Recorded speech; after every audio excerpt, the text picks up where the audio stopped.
Imagine how creepy it would be if the market starts going down next week and just keeps going down. Might not happen, but would be wild. None of these Wall Streeters are taking this shutdown serious, and this is the only shutdown I've ever taken serious. Nothing in this world panics the Federal Reserve as much as the stock market goes down a bunch. Nothing.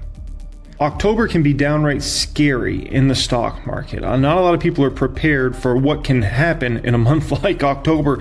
And when I say scary, I mean it's the absolute scariest. Listen, ladies and gentlemen, that was not the end.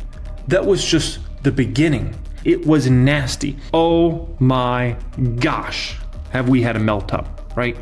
Now, the craziest thing, the absolute craziest thing about that mini crash we had in 2018. Holy smokers, folks, this is no longer any type of jokers. We've got massive moves in this market and we're just getting started, folks, okay? We're going to talk about what's going on out here.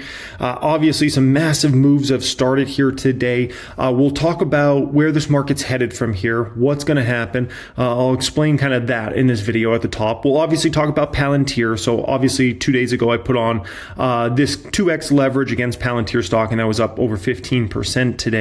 So we'll talk about what's going on with Palantir, how big of a deal it is or it isn't in regards to that matter. So that's going to be all here at the top of the video. Also going to talk about Tesla and Palantir also in regards to how much downside's ahead for those two particular stocks, okay?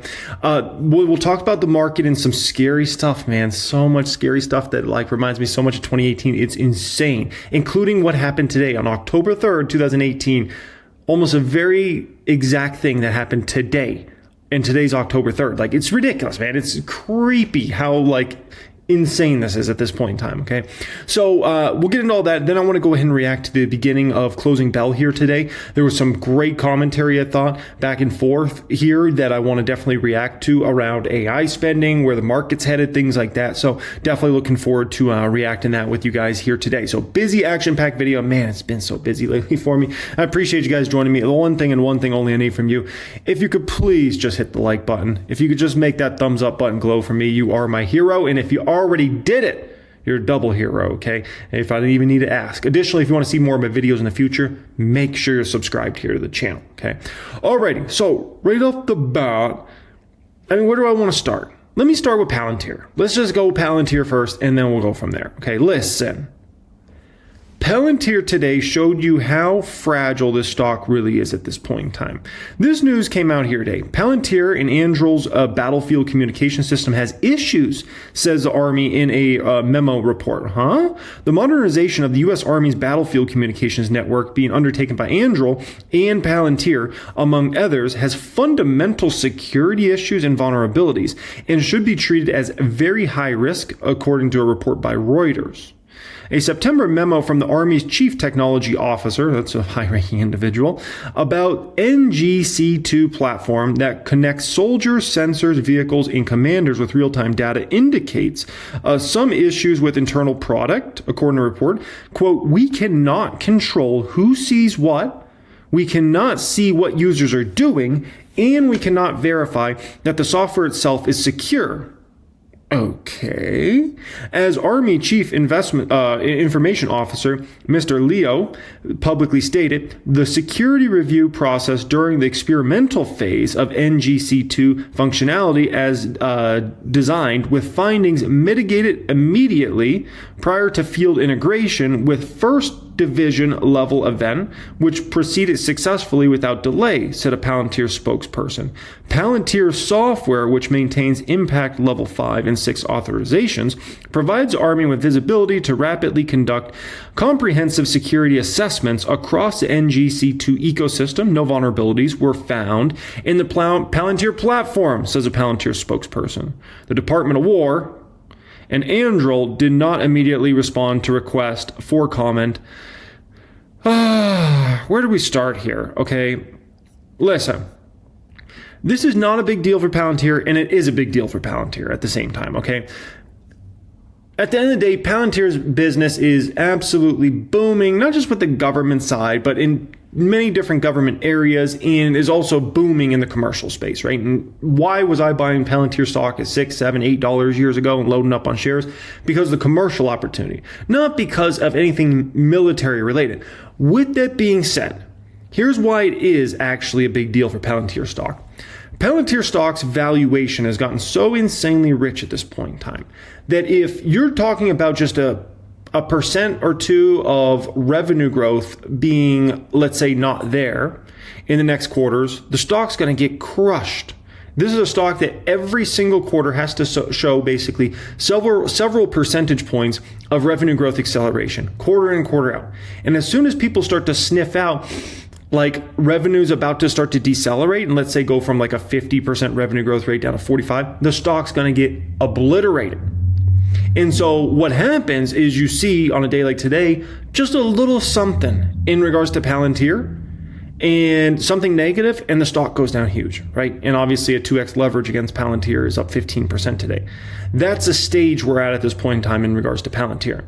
So if you get any other bad news or just a little worrisome here or there with regards to Palantir, the stock will continue to get hit. And think of it like this. When your valuation gets higher and higher, and when I say valuation, I'm not talking about your market cap. I'm talking about your P ratio and your forward P ratio. The higher and higher it gets, the more ridiculous it gets, right? Palantir trades at like a 300 forward P or something just ridiculous, okay? The higher and higher it gets, the more fragile you are, okay? So imagine like if Palantir today was trading at a forward P of 25, let's say, then imagine Palantir is like a piece of steel. It's like impossible to break that thing, right? Because you look at the growth rates and you say a forward P of 25 is like a joke, right? Like that's insane, right? Let's say they were trading at a forward P of 55 today. You say it's like a strong 2x4, right? Like that's going to be hard to break. It's possible, but it's hard to break because the growth rates are so strong. And then you have forward P, if you had a 50, 55 with the growth rates, it's actually not that high, right?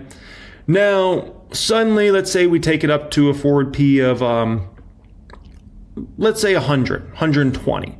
Now, suddenly Palantir becomes like a strong stick, right? Like from a tree, like a strong stick. Like, yeah, you can break it, but you're going to need to still take some effort. When you're trading at a forward P of like 300 or whatever Palantir's at right now, you suddenly turn into what? You turn into a glass. And all it takes is one little drop and your glass is shattered everywhere. That's what happens in the stock market when P ratios get way insane, okay? Then suddenly it's not hard to break you at all. It's very, very easy at that point in time, okay? Now, let's talk about Tesla and Palantir in general, and then we'll go back to stocks in general and talk some about that, but I just want to continue with the Palantir talk here, okay? Let's talk about some other stocks real quick, because there's not that many I want to speak about. Shopify was up big here today. That one continues to see massive momentum. Another 6.5% move for Shopify here today, and this is an unbelievable one from those lows back in 2022. It is now up over 500%. So Shopify continues to show a lot of momentum, right? And don't be surprised if that one continues to do well. TSLZ was up pretty nicely here today, over 3% upward move because Tesla was down. Other than that, there wasn't that many extreme moves. In big tech in general, MU continues to show strength, 2.2%. Like I said with MU, like if there's ever a year MU should go to over 200, it's this year. If MU can't reach it this year, I don't know if MU can ever reach it. Like they just got everything going for them. Their numbers are a banger. Like this is the year to do it, MU. If you're going to get to that 200 plus level, do it this year, okay? Or let's just call it in the next 6 months. Palantir was a big downward move here today. AMD was a downward move. Netflix was a downward move. The interesting thing here is we haven't even seen like the market get hit. So if that happens, just understand these stocks will go down a lot more. Before we get into Tesla and Palantir and downside there and go from there, pinned comment down there if you're looking to apply draw on private stock group, private wealth group. If you want access to just see the stocks I was buying and selling here today, you can join my Patreon. That is available. That will be the second pinned comment down there. It's also linked in the description area. My private group, on the other hand, is all my course curriculums, private Discord chat, all that good stuff, plus access to 1000xstocks.com. Patreon's more for if you just want to see how I build up a portfolio. You want to see the stocks I'm buying and selling each week. I made moves today in the portfolio. I bought 3 stocks. If you want to see what 3 stocks those were, that will be the second pinned comment down there, and that will be in the description area as well. But it's different than my private group. My private group's like a whole different tier above that, right? So as far as potential downside for Tesla and Palantir from here, here's what I posted on X here today, which my X is always linked in the description.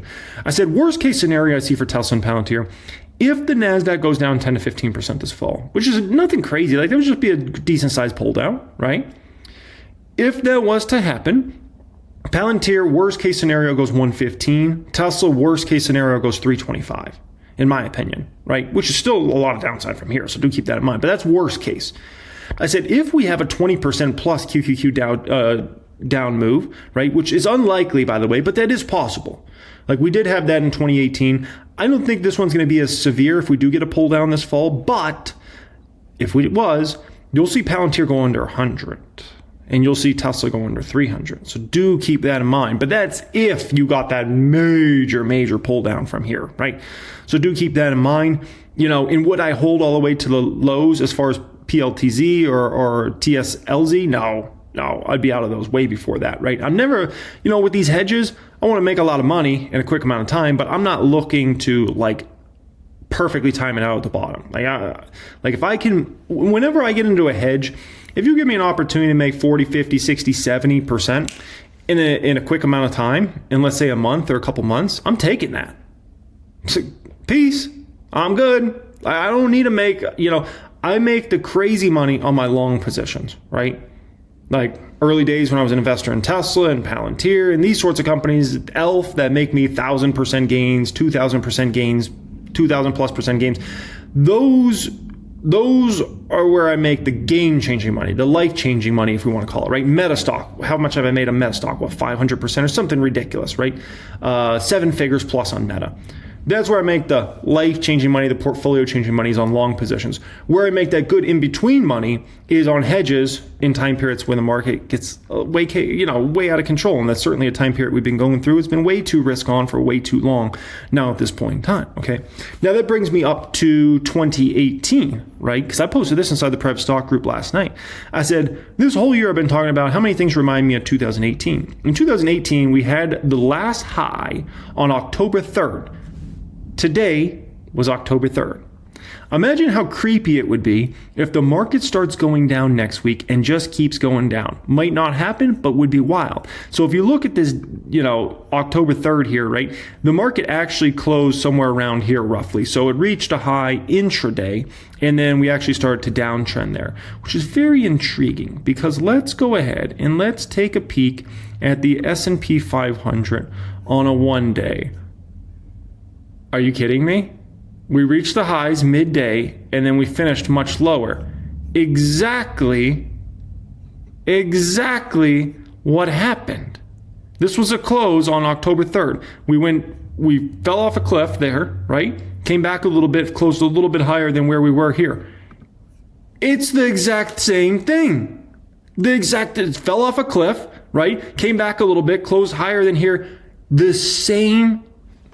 Creepy, man. That's all I'm saying. Like, it's just another thing on another thing. So we'll see. If this is 2018, the market will start downtrending next week. If the market doesn't start downtrending next week, then maybe it's not 2018, right? Maybe we can throw that out and say, hey, you know what? Maybe it's not 2018. But if this market starts downtrending next week, like, how are you going to say anything? You know what I mean? Like, that's just crazy. All right, let's react to some of this from closing bell. New York Stock Exchange. This make or break hour begins with stocks on the march, more records falling, and investors asking a very simple question. How long can it last? We'll ask our experts over this final stretch. Let's show you the scorecard with 60 to go in regulation. Neither the government shutdown nor the lack of a jobs report doing much to disrupt the major averages today. We're green on the Dow and the S&P. Nasdaq's got a little bit of work to do. We did have the 31st record high of the year today, and we'll follow that. Apple is close to its own new closing high, its first in nearly a year, and that's despite a downgrade for that stock today.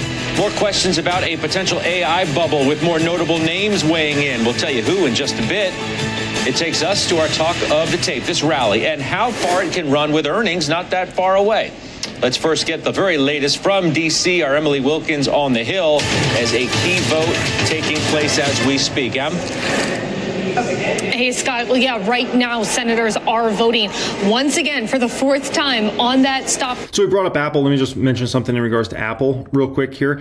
Listen, iPhone has started out very hot as far as this cycle selling, the iPhone 17. Here's the deal, though. A lot of people, including myself, automatically get the new iPhone every single year as soon as it comes out, right? And I do that because I take a lot of pictures of my kids, right? When they're playing, I got 3 kids. Like, there's if you ever had kids, like, you're always taking a lot of pictures, videos, and doing stuff, right? Additionally, I'm on social media. So I always like to have the greatest device since I'm on social media. But I can tell you, if it wasn't for that, I wouldn't get the new iPhone every year. I can tell you that. It's a business write-off for me. So it's easy peasy lemon squeezy, no different than getting a new MacBook Pro every year. So you can't always get the best understanding if the iPhone's going to be strong nowadays based on really the first month sales. We'll see as the next few quarters go along if the demand stays really high. If it does, then that means a banger for like everybody. But that first month sales is tough. Because like I said, so many people, like, it probably didn't matter what Apple announced. As long as it was a little better than the last one, I was going to get it. And there's a huge segment of Apple customer base that is exactly like me. They're just going to always get the newest one as soon as it comes out and then sell their old phone. Measure that would reopen the government, keep it funded through November. However, so what that means for Apple stock is Apple stock is now priced in a lot of this early demand. Actually, it's priced all of this early demand for iPhone 17 in. So if sales numbers start to, let's say, weaken over the next few months, and let's say those wait times go down considerably, right? And all of a sudden it's like, okay, maybe the demand's not as high, Apple stock will get hammered in that situation, which will then hammer the market as well, because we got a whole other situation going on in regards to the market. Now, if demand stays insanely strong, wait times keep being pushed out for the new iPhones, then Apple can continue to roll higher and maybe go 275. While the gavel has not fallen, which means the total is not official, we are not seeing the 60 votes needed to get this over the finish line. At least 41 senators have voted against, which means unless some of them change their votes, we are once again headed into a failed vote. And the shutdown is then set to continue throughout the weekend and into Monday. Now, we're watching to see if any Democrats are going to join with Republicans. We're seeing the same 3 that we've seen previously, which suggests that Democrats are holding firm, trying to get some sort of a deal here with Republicans, likely on that Affordable Care Act premiums, the tax credits that help a lot of Americans access those for a lower cost. That's something that impacts blue states as well as red states. And so that is one of the main things. We know there are bipartisan negotiations, but as Speaker of the House, Mike Johnson, pointed out today, those could take weeks or months to complete. So trying to find a faster way forward on that. Obviously, as you noted, jobs numbers missed today. The pressure's only set to increase as the shutdown continues. A couple weeks from now, we're going to have potentially missed CPI numbers, missed PPI numbers, and very critically, a missed paycheck for a lot of government employees as well as members of the military. So they will be back next week. We will see what, if any, progress is made then. But right now, it is very much feeling like a stalemate up here on Capitol Hill. Scott? The latest. Emily, thank you. Emily Wilkins. Now let's welcome in I don't see the Democrats giving in anytime soon, unless they get what they want in regards to the healthcare related stuff. Why would you? Like, literally, why would you, if you're one of those Democrats, why would you give in? Doesn't make any sense. Like, you're going to continue to hold out for the stuff you want there and let the cards come crumbling down on Trump's head. Like, that's just crazy. Like, of course, like the fact that people are expecting them to just give in, like, oh, no, not until they get what they want. Right, in regards to that healthcare related stuff and a few other things. But yeah, that's, look into the matter a little bit more is what I would suggest for folks. I really looked into the matter a few nights ago and started reading up on it, from kind of both sides, like the Republican perspective, the Democrat perspective, and then like in between, like a, indifferent perspective, and just kind of like what's going on there, what's the play for both sides. And I don't know why either side would give in right now. Like, it doesn't make sense. I think this fight's going to go on a long time. If one of the sides gives in, it's pathetic. Alternative Asset Management's Dan Greenhouse. He's here with us if one at Post 9. It's good to see you. The market obviously doesn't care much yet. Neither do I. About what's happening in D.C. How do you see things? At the end of the day, Democrats should not give in. They should make Trump give in. Let Trump give in once the market starts crashing, right? Let this continue to go on. Market starts crashing. Eventually, Trump will give in. Like, play that game. Progressing from. I don't think this matter. We was on the other day with Carl, and I said I refuse to play this game. We've done it. You've been around as long as I have. We've been playing this for 10 years now, 15 years now, and obviously shutdowns haven't happened every time. This is the issue. None of these Wall Streeters are taking this shutdown serious, and this is the only shutdown I've ever taken serious. All the other ones in my 17 years of being in the stock market, who cares? Like, nothing. This is the one they should actually be paying attention to. This is one they should actually care about. All these Wall Streeters just brushing it off as like, oh, no. I'm like, dude, this is the one. Like, come on, this is the one you should actually be fearful of, because this is the one both sides should stay, stick in the ground and not make a move for a long time. I'm like, I wouldn't be surprised if it went for months. Like I said, if one of the sides gives in so easy, pathetic. I'm that the shutdown fight has arisen, but nonetheless, I refuse to believe that this is a meaningful impact. Anything that happens in the short term will be reversed in the medium term. Missed paychecks will be paid in arrears, et cetera, et cetera. So in terms of the government shutdown, I refuse to care. Okay, so what do you care about right now in the market? Well, I mean, I care about fundamentals. I care about inflation. I care about the Federal Reserve. I care about earnings. Yeah, he should care about this. That's a problem with these Wall Streeters right now. Right now, they're like, oh, I don't care. Dude, you should care. You know why? Because this could go for a very long time, potentially. Unless one of the sides is really weak, unless Trump gets really weak here, the Dems get really weak, this should go for a long time. Months. Not days, months. Additionally, think about it from this perspective, right? These federal workers are going to be out of pay. That's going to hit the economy. It's a massive quantity of them, right? Potentially hundreds of thousands. What are those folks going to do? That's a tough position to be in for quite a while, right? Imagine if this goes for several months. And of course, you're supposed to get back pay eventually, but dude, if this drags on a while, that's going to hit the economy. You think those people are going to go buy new iPhones when you're out of pay, out of work? No, of course not. So, that's something that should be taken very, very serious. Going to get about earnings really soon, right? Banks are going to kick things off not too long from now. Quarters ended. We're now trying to. Plus, if you're Trump, I wouldn't worry that much about a short-term stock market correction crash. And the reason being is, what does Trump really want? He really wants interest rates a lot lower. How do you get the Fed off their butt and start lowering interest rates? I'll tell you exactly how. Crash the freaking market. As soon as you do that, the Fed goes into panic mode. Nothing in this world panics the Federal Reserve as much as the stock market goes down a bunch. Nothing. Send the market down huge and watch them panic at the Federal Reserve. And believe me, Trump will suddenly have Fed funds rate exactly where he wants it. Attention to what ultimately matters. But when the market's at all-time highs, you think the Fed's scared of anything? Oh, the market's at all-time highs. They always look at even if they don't want to admit it, they always look at the market. Send the SP 500 down 10%. Watch how they start to get scared. Send it down 15%. Watch them start to panic. Send it down 20%. Watch them take the Fed funds rate down to 1%. I think earnings will be fine.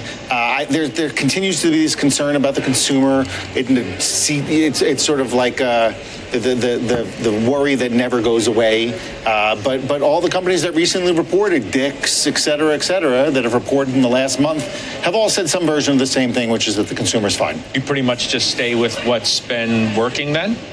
Yeah, for some time, that's been my argument. The theme is so dominant. I think the better conversation, and I don't mean that disrespectfully about everybody focusing on AI, but I think the better conversation is, okay, we've exhausted tier one, Nvidia, Broadcom, et cetera. Everyone knows about that. And to a large degree, you've exhausted tier two, the derivative plays, the Vistras, the Vertivs, the Eatons, the Train Technologies, et cetera. What's the tier three that you should be looking at? It's probably in the power space. Names that are not yet seeing the type of investor attention that's being paid to certainly the tier one, if not the tier two names as well. That's probably a better conversation. What is it? Power? Come on, dude. Power's been played out. That was a 2 year ago play, like a year ago play. No. What are we talking about here? Software stocks. That's the next play. That's the next AI beneficiaries, right? And if those companies don't benefit, then the whole system's done. Like, we're all screwed as far as the whole AI budgets and all that will start to collapse. But anything software related is what you'll start to see really benefit in 26 and beyond. You should see Salesforce start to benefit quite substantially. Adobe, right? Companies like that. Meta should continue to accelerate their business, or at least have their business in a good place. AWS should see a revenue growth acceleration quite substantially in 26. If we don't, we got actual real problems in AI, and you're going to see Nvidia's revenues go down substantially in 27, 28. You need to see people start to really make big money from this. That's what we should say. And so that's where you want to look for opportunities. Salesforce, Adobe, even Meta, right? Even Google, stocks like that. That's where their big opportunities are. Mr. Softy could maybe benefit a little bit. Amazon should benefit massively. So that's where to look for the next opportunities as far as who benefits from AI. And then somebody that hasn't really benefited much yet, but should benefit massively over the next 2 or 3 years, which is who? AMD. Theme still in play? Because I think it is. I know we're going to talk about it. Yeah, well, it's not only is the theme in play, is the theme getting a little out of hand. Right. I mean, that has been a serious point of conversation. The question whether this craze has hit bubble territory. I want you to listen to Goldman CEO David Solomon. He was in Italy today, and you'll hear what he had to say. Let's play. Italy. I'm not going to use the word bubble because I don't know. I don't know what the path will be. But I do know people are out on the risk curve because they're excited. And when they're excited, they tend to think about the good things that can go right, and they diminish the things you should be skeptical about that can go wrong. We're in one of those environments where people are out on the risk curve, and there'll be a reset. There'll be a check at some point. There'll be a drawdown. David Solomon, what do you think about that? That's no disrespect to David Solomon. I mean, that's the incredibly safe and correct thing to say. This is going to get out of hand. I've made this point 100 times. I'm not alone. Everyone has told you, Satya, Zuck, etc., has said the risk is underinvesting instead of overinvesting. And Zuckerberg even went a step further a couple of quarters ago, saying the amount of overinvestment that I could possibly do, I being Meta, is de minimis in the larger context of a multi-trillion-dollar company. So they're telling you they're going to overbuild. The only question, to David Solomon's point, is when, and to that effect, nobody knows. Well, I mean, Lisa Shallot of Morgan Stanley weighed in on that. She said, what inning are we in? When it comes to market discounting scenarios, we believe we're closer to the 7th than the 1st. And we're starting to see cracks. She was talking about the CapEx. Yes. Boom. So she's like the first one that I know of, or in a very small cohort, who's come out and said, we're further along here than many people want to say. Yeah. Right? I hear like 2nd inning, 3rd inning, 1st inning. She says, no, we're in the 7th. Yeah, what do you think? I've never met Lisa, and I hope this comes out right.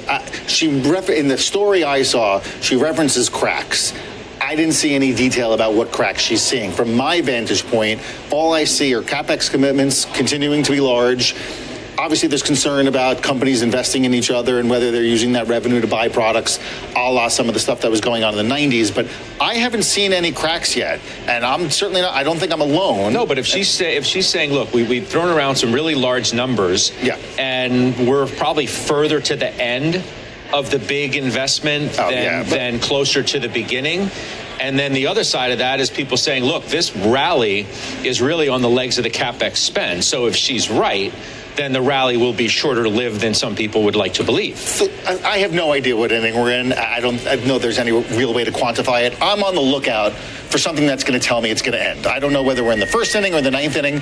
What are the things that are going to tell me that this is going to be over? Well, CapEx is going to start coming down. Profit warnings are going to start coming. Companies are going to cease doing some of the things that they're doing now, like providing financing, etc. I have no evidence any of that's happening right now. So by the time that happens, though, it's going to be too late. Oh, that's not true. Well, I disagree. Oh my gosh, dude. Is this guy new to the market? Is he like a brand noob investor? Are you kidding me? By the time Nvidia comes out and says, hey, revenue's looking a little shaky. Dude, Nvidia's already going to be down 40-50% by that time. Are you kidding me? It's ridiculous.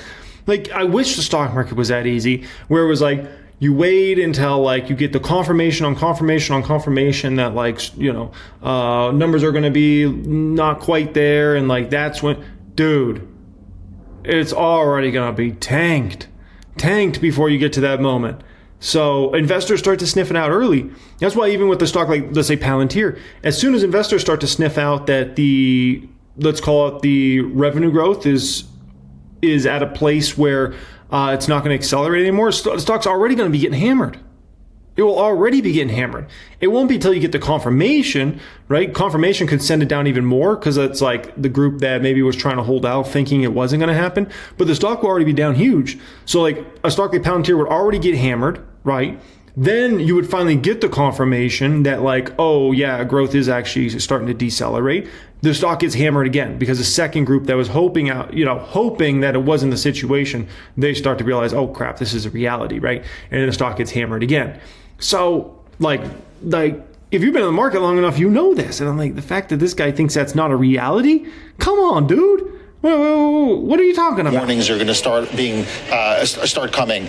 Scott's like, oh my gosh. Companies are going to cease doing some of the things that they're doing now, dude, like providing financing, etc. I have no evidence any of that's happening right now. So by the time that happens, though, it's going to be too late. Oh, that's not true. Well, the first whiff of somebody saying, you know what, we're going to spend less, we're a little concerned about the ROI and all this stuff, market's going to make a move.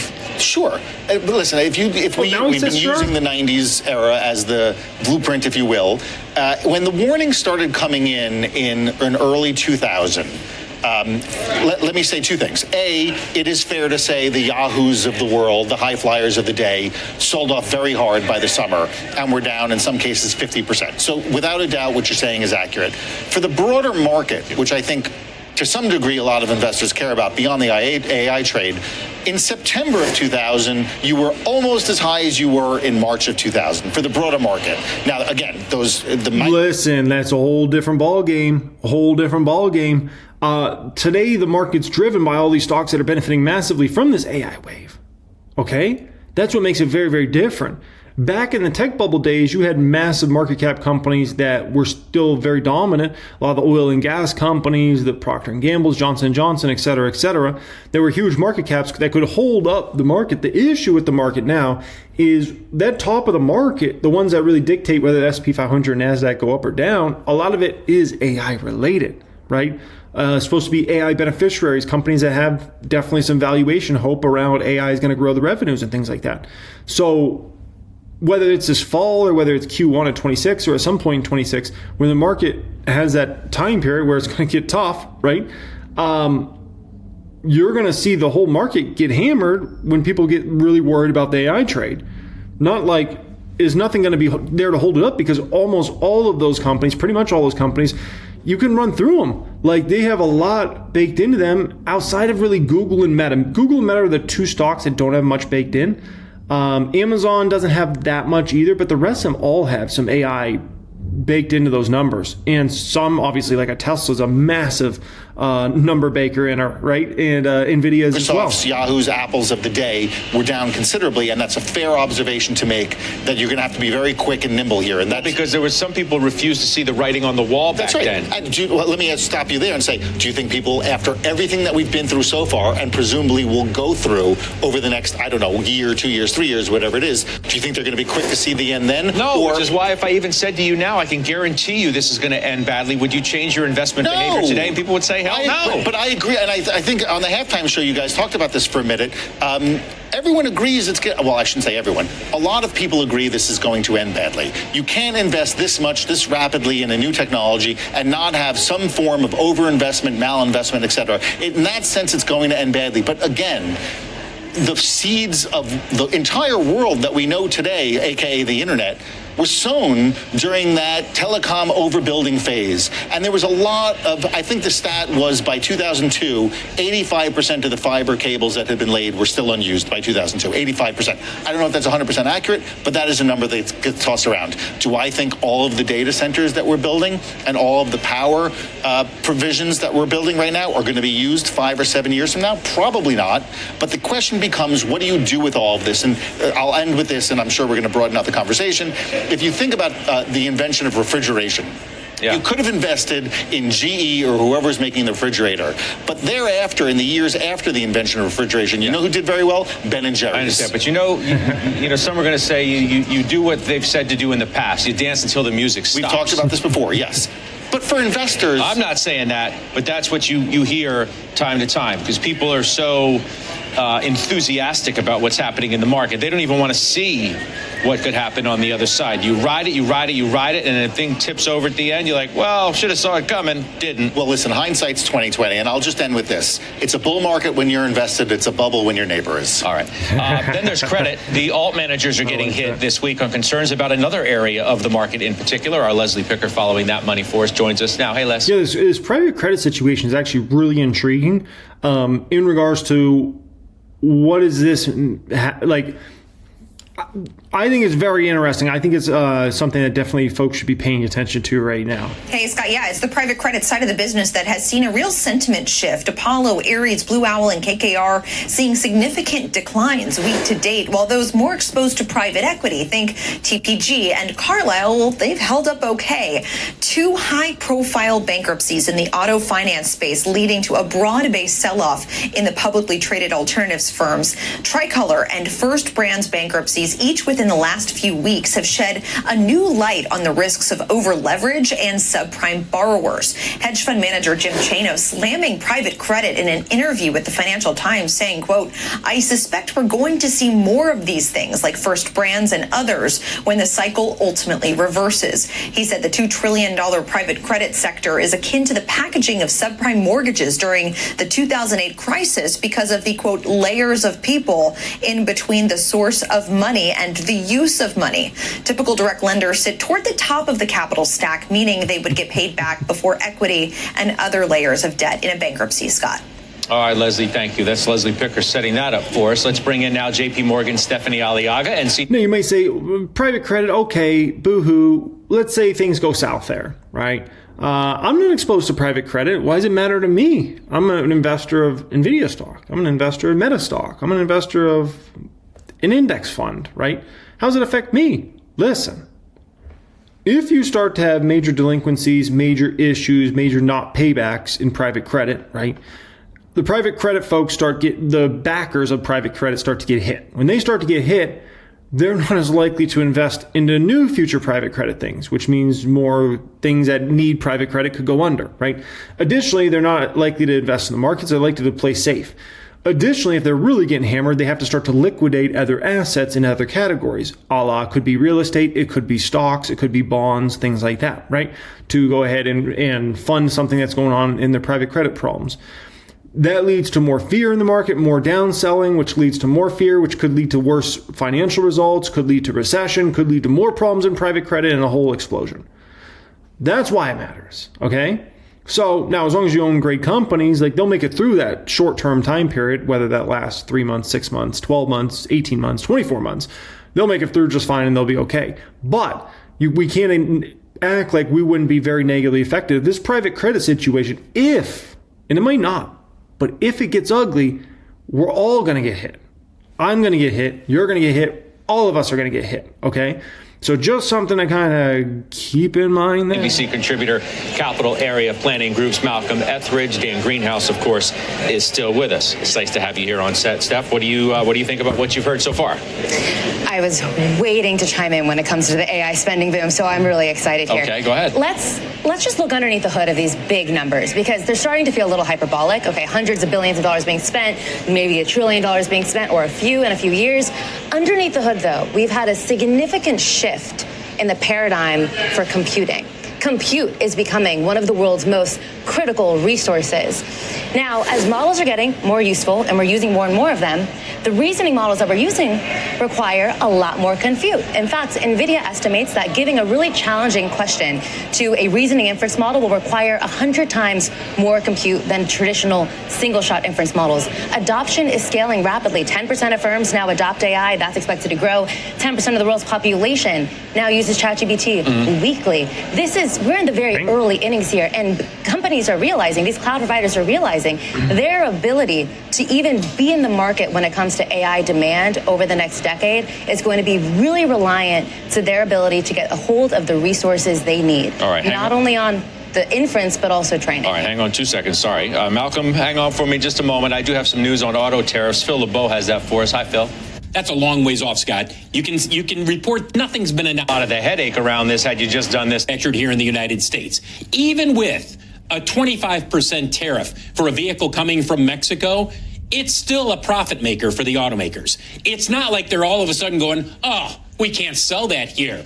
Would they like to have the lower costs and not have to pay a tariff? Absolutely they would. But it's not going to stop a private credit issue. By the way, as far as that goes, I don't think Elon's going to be too happy about this. Phil, thanks.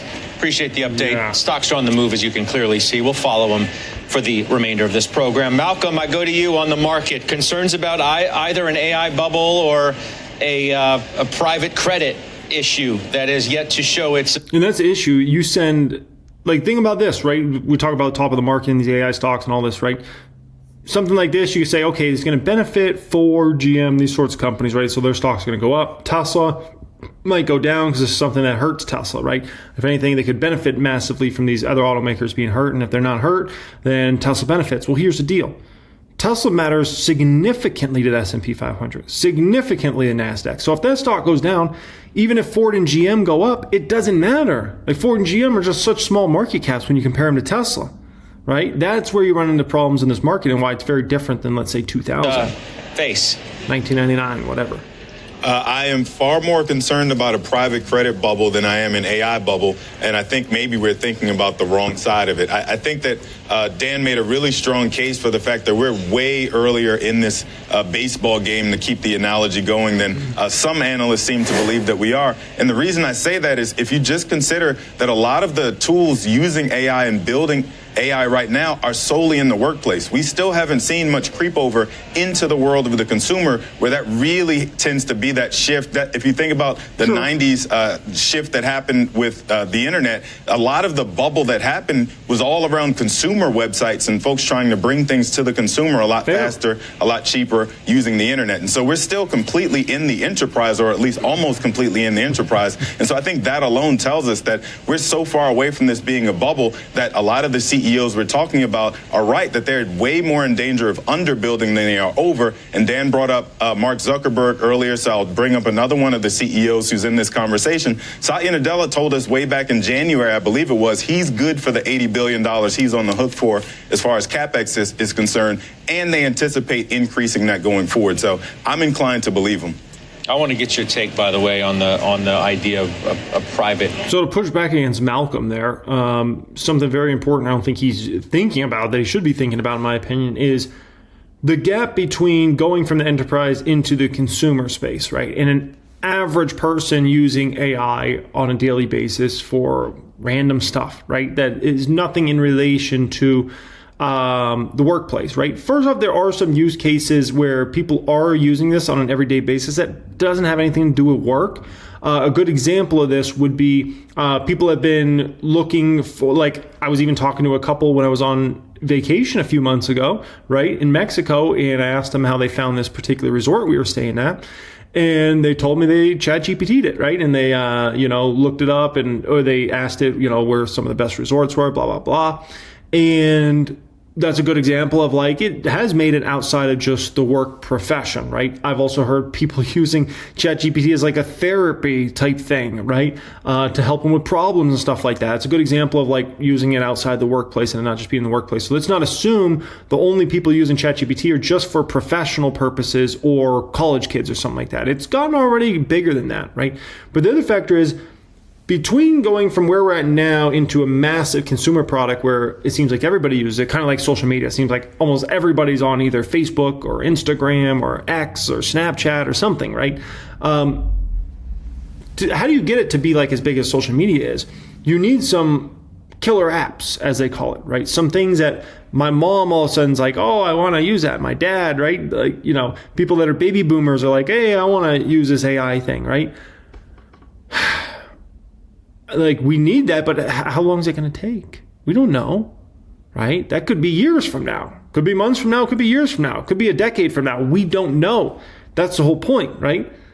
And so between getting there and getting there is a long way, right? I mean, even if you look at people shopping on the internet, right? I mean, I remember, I think we first got internet in our house. I think it was 1998. We got AOL dial-up, right? We had AOL dial-up for years. And if you know about those days, you know about those days. Brutal, like, how have we come a long way, right? But people weren't really shopping on the internet for a long time. Like, people didn't really get confident really shopping on the internet in any sort of substantial way until we were deep into the 2000s and then into the 2010s, right? And obviously businesses like Amazon boomed and many others, right? And Shopify obviously has taken off over the last 10, 12 years and all that sort of stuff. But even shopping on the internet for a long time was like, people didn't trust it. They thought it was weird, right? It was sometimes more expensive, many cases, right? And then I feel like late in the 2000s and into the early 2010s, that's when, so stuff takes a long time. It wasn't like, oh, we got internet in our house in 1998 and suddenly my parents are ordering a bunch of stuff online. No, if they ever ordered something online, it was very few and far between. Like I remember one of the only things I remember them ordering is this specific type of coffee they liked. Other than that, like they never ordered anything online. Nowadays, they order tons of stuff online, right? And then as far as me, I started ordering stuff online when I was still in high school, which was like, we're talking, this is like 05, 06, 07. I would order like football cleats and football gloves and stuff like that on the internet. And so, but that's a long time from 1998, right? And so, and keep in mind, there was a lot of people that had internet even in 95. So, these things take a while sometimes. Credit issue somewhere down the road, today, tomorrow, who knows when it is. You do have Solus Alternative Asset Management in the name of your firm. How are you thinking about this? So I think this conversation is not as holistic as I think it should be, and with the caveat that we don't do a ton of private credit. Oh my gosh, my trash barrel just went into the street. Solus is not Ares, et cetera, et cetera. I come down on the more favorable side of this conversation. I don't doubt that there's the wind starts kicking up here in Vegas, and especially where I live right by a mountain, and the wind starts kicking up. My trash barrel just went into the street, and the way people come flying around the street at 100 miles an hour, somebody might hit that barrel. But to be fair, maybe that would teach them a lesson. But anyways, I might have to get that barrel. Being done that's probably incorrect, for lack of a better word. And the quote before was from Jim Chanos, who's the best, was when the downturn comes, we're going to see some more problems. Of that, I have no doubt. But the key part of that... Jamie Dimon's talked about the same thing, by the way. Listen, when the downturn... But the key part of all these sentences is when the downturn comes. Good luck predicting that. But about private credit, I mean, listen, the idea is you're providing a loan to a company, you're doing single manager, single borrower, level of due diligence, you have a relationship with them. These are all well-known talking points, but you have a relationship with the borrower that you don't have in what we call the BSL market, or the broadly syndicated loan market, and you can more appropriately work with the borrower if issues arise. And so we keep talking about some of these some of the defaults that arise, and everyone's going, oh, there's a faulty loan to this company. The default rate in the bond and the loan market is in the low single digits. There has been no widespread defaults either on the private credit side of things. Granted, there's a mark-to-market issue. Of course there hasn't, but the whole point is that people look at what's taken place with these two companies and say, if you get a deeper economic slowdown, you could have a lot more. Yes, at a time when many people have been pushed into these assets in the first place who never had exposure to them to begin with. Well, listen, someone was making the loans. They were in the traditional loan market. They were in the bond market. Now they're being done by the private credit companies, Ares, Carlyle, et cetera. And the better question is, should I, whichever investor we're talking about, have exposure to these, for lack of a better word, highly illiquid, highly specific products? That's a good question to have. I just reject the wholesale conversation about all of this is being done by idiots to idiots, and there's going to be losses all over the place. You mentioned before, when there's a downturn, there's going to be losses. There's going to be losses in private credit. There's going to be losses in loans. There's going to be losses in the equity market as well. I don't think anybody's saying by idiots to idiots. I don't know where you're getting that from. Well, what I mean is people sometimes we're on panels with people here on the network, and they talk about private credit as if loans are being issued willy-nilly and due diligence is not being done. These are the people running Ares and Blue Owl. No, they're just saying that No, to push back against that, you don't know. You don't know until the situation happens. I guarantee you, if we went back to 06, right, 05, 07, people would have thought they're doing their due diligence on all these home loans. Like, there's no issues in the mortgage market. Like, everybody's doing their due diligence, right? And then we found out, no, that actually wasn't the situation. Because the issue is you get a lot of middlemen who make commissions, okay? And these middlemen will do whatever it takes to sometimes get loans done because it means that they make a lot of money. So if they might get some sort of fee structure where if they can give a business or an entity a $100,000 loan, maybe they get 1% of that or 0.5% of that or something like that, right? Or 5% of that, whatever the amount is.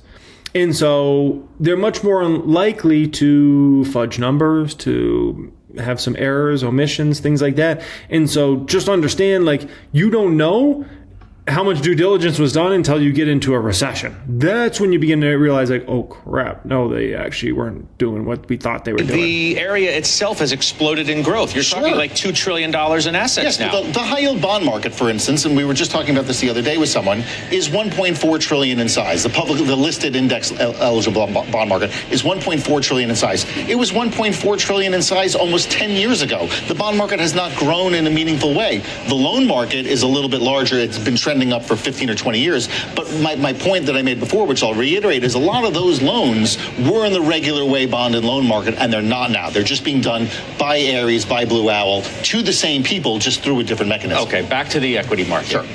Stephanie, been a pretty nice and broad month, right? You look across the board, NASDAQ up 6%, the S&P up 4.25%, the Russell 2000's up better than 5%, and the Dow up near 3.5%. What does that tell you about what's in store for the next few months? Yeah, and if we even broaden that scope, you have international equities, year to date, outperforming U.S. equities by 1,000 basis points.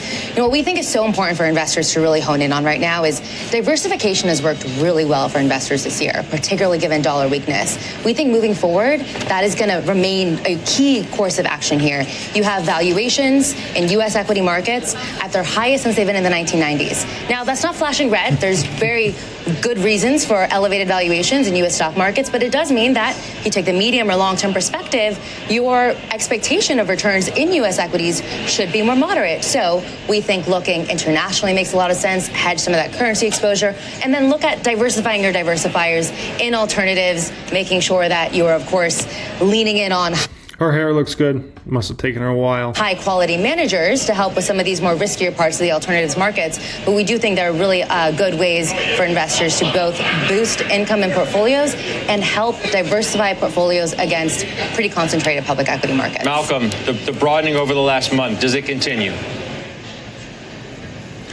I think it could continue short term, but I think realistically, all the chips push right back into those NASDAQ stocks, the chip stocks, anything hyperscaler that's right now building out AI capabilities, the Metas of the world, the Microsofts. Apple, surprisingly, has been leading the pack the last quarter. I expect for Apple to continue to push because they're showing a commitment to figuring out a way to get in front of the next thing. We've heard so much from smart minds that the AI conversation is going to change the way we interact with our devices. Maybe we don't even need a device anymore to interact with AI going forward. And I think Apple is showing that it's committed to getting in front of that conversation now. And so I think that realistically, it's going to be the usual suspects that carry us through the remainder of the year.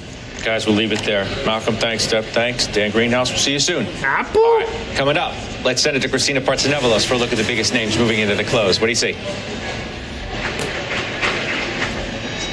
There's Wynn Resorts down about 6%, with that stock pacing for its worst day since April. Shares of Las Vegas Sands also down about 7%, and those drops are really on news of extreme weather coming from to Macau, a special administrative region in China. The storm could actually disrupt the region's Golden Week, during which it welcomes thousands of visitors. Switching gears, healthcare stocks also. Okay, so Wynn. Okay, listen, Wynn stock's been red hot. We all know that. If anything, it's been blue hot. Like that stock's been an incredible performer for the last 6 months or so.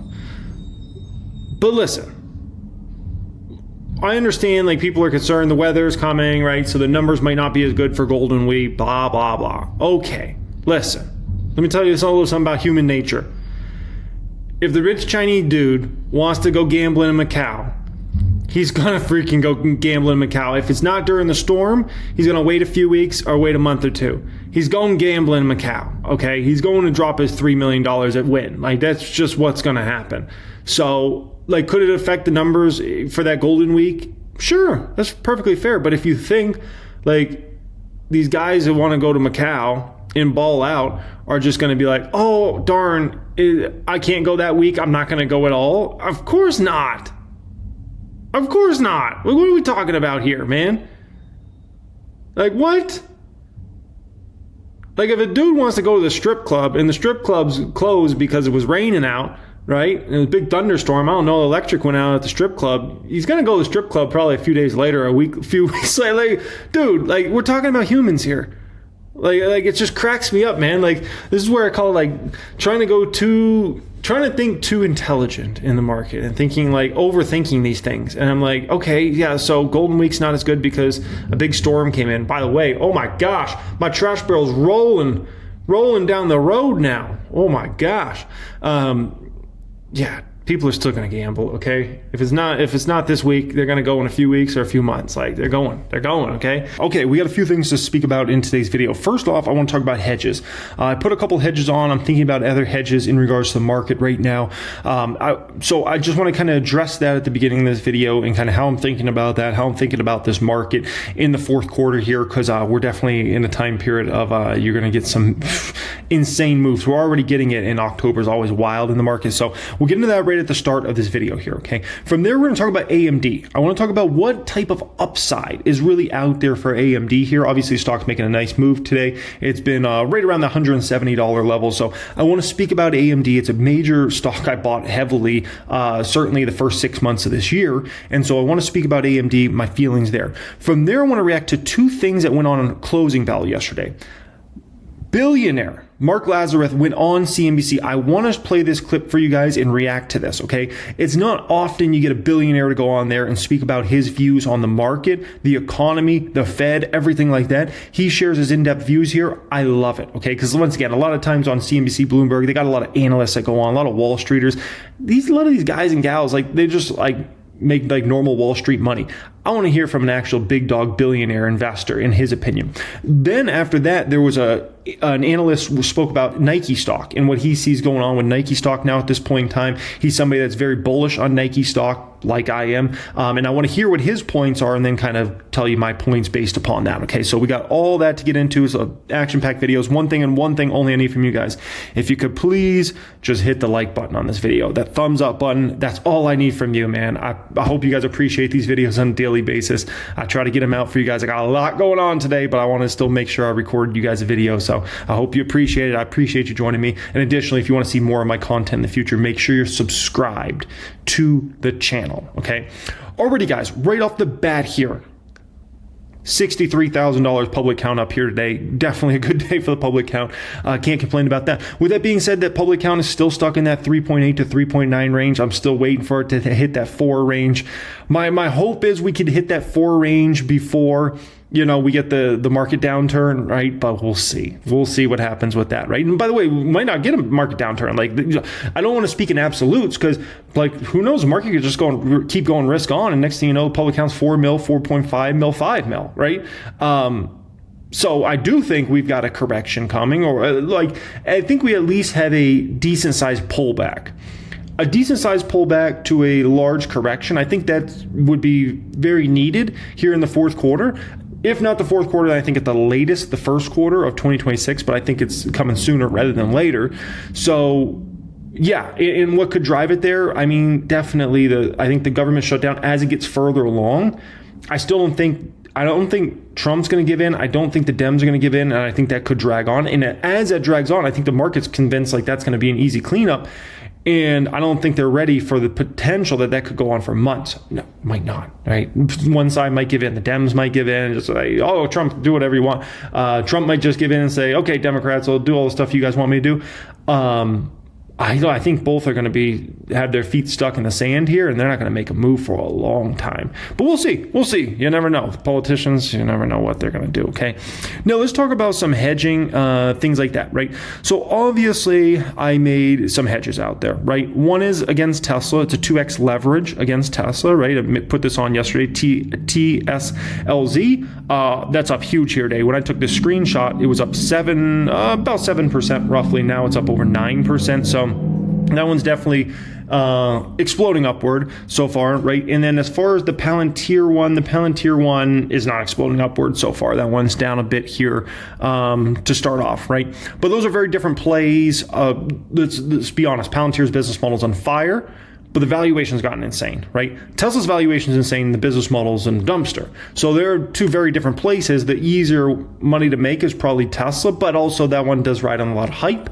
But the thing with Tesla, as somebody that was an investor of that stock for like 1 billion years, the thing with Tesla is it goes through these hype cycles, and then eventually, like, you start getting news and the hype doesn't move it anymore.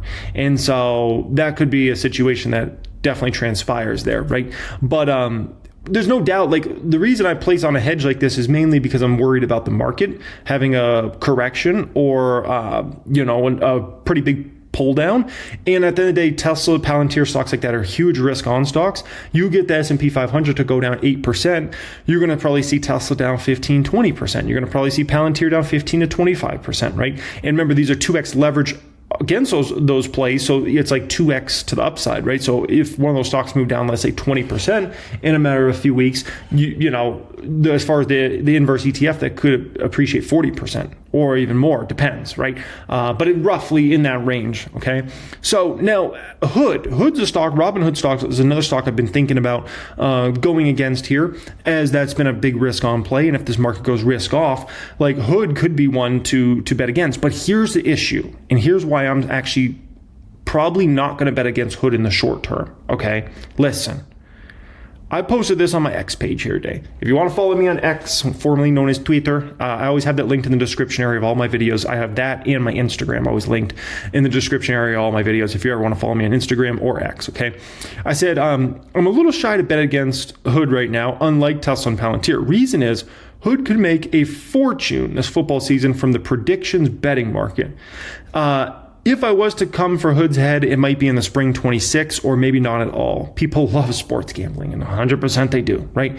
And so Hood's benefiting massively. I think it's Kalshi that's the one that actually operates it, and Hood kind of makes kind of like a payment for order flow almost type thing where they make a very small amount per contract. And listen, this is available in all 50 states from my understanding, right? Unless the government gets involved, like Hood's gonna just bank money. We could see their amount of accounts as word spreads. Because remember, a lot of these gamblers, they all speak to each other, right? So like, oh, use Hood for this, right? And so you could see Robinhood's app usage. You could also see downloads skyrocket over the next 3 months as football season's going on, essentially, right? Because there's just a lot of people that love to bet on NFL, love to bet on college football and all the other things in relation to that. And so I'd be concerned betting against Hood right now for that reason. So there might come a time when it makes sense to go against Hood, but gosh, that's a tough one, man. That's a tough one. Like, they've set themselves up very well. Bravo to Hood. Well, when I say Hood, that's a tough one to bet against. It's brutal, man. It's brutal, right? So that kind of covers all that situation there. Now, AMD. What's going on here with AMD? How much upsides here? And then we'll go ahead and react to some billionaire clips here, okay, and some Nike stuff. So in regards to AMD, I mean, the stock still has just so much upside ahead for the stock, right? Here's my base case for AMD. Now, I think my base case is conservative. And whenever I do numbers on a stock, I'd always rather go conservative. But I think my case is very conservative. Based upon the 350 series, the numbers those should do, the 400 series should be below the top off. So don't be surprised if 27 revenue numbers in the back half of 26 is just astronomically high, okay, because they're going to be able to get top dollar from those. And then here we'll probably talking about 450 series, maybe 450 series or 500 series at that particular time, right? So we know AMD is going to benefit massively from this AI wave for years to go in the future. And by the way, they have a lot of other businesses that have just turned the corner as well. So you're going to have really everything going AMD's way for the next few years here, okay? So for AMD, my base case I have for the stock is 25% revenue growth per year and 35% net income growth. The net income growth should go at a much faster clip than revenue. Their margins should be very strong, especially with a lot of their high-end chips, the 350 series and especially the 400 series. Wait for the margins on those babies, okay? And the reason, like, Nvidia's AMD's best friend in regards to this, because AMD's pushed price points so high that AMD can still way undercut their price points, give a competitive product in the market, and be in a situation where they're actually a deal. They're actually a deal, okay?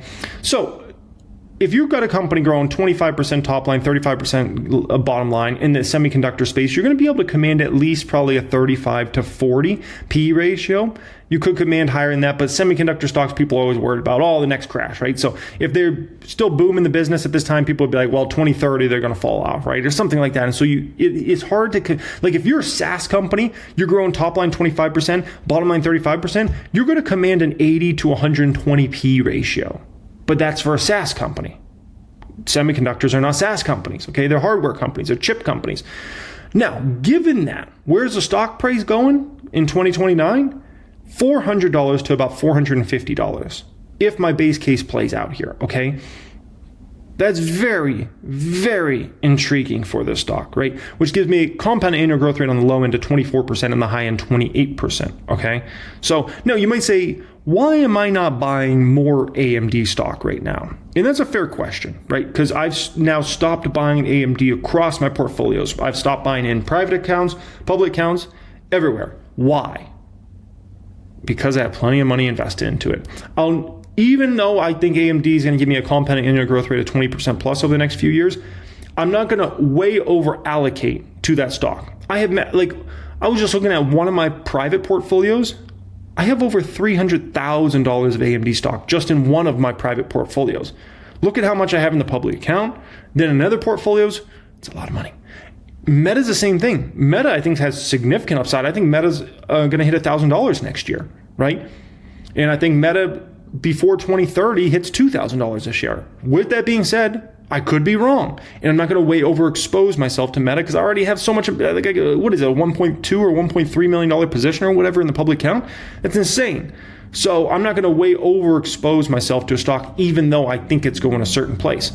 And that's how I make it through the bear markets. That's how I make it through every crash. I'll make it through the next one. Like, I get the portfolios through. I'm going to get hit. That's fine. But I make it through to the other side, live to fight another day, and then we skyrocket the portfolio in those booming markets, right?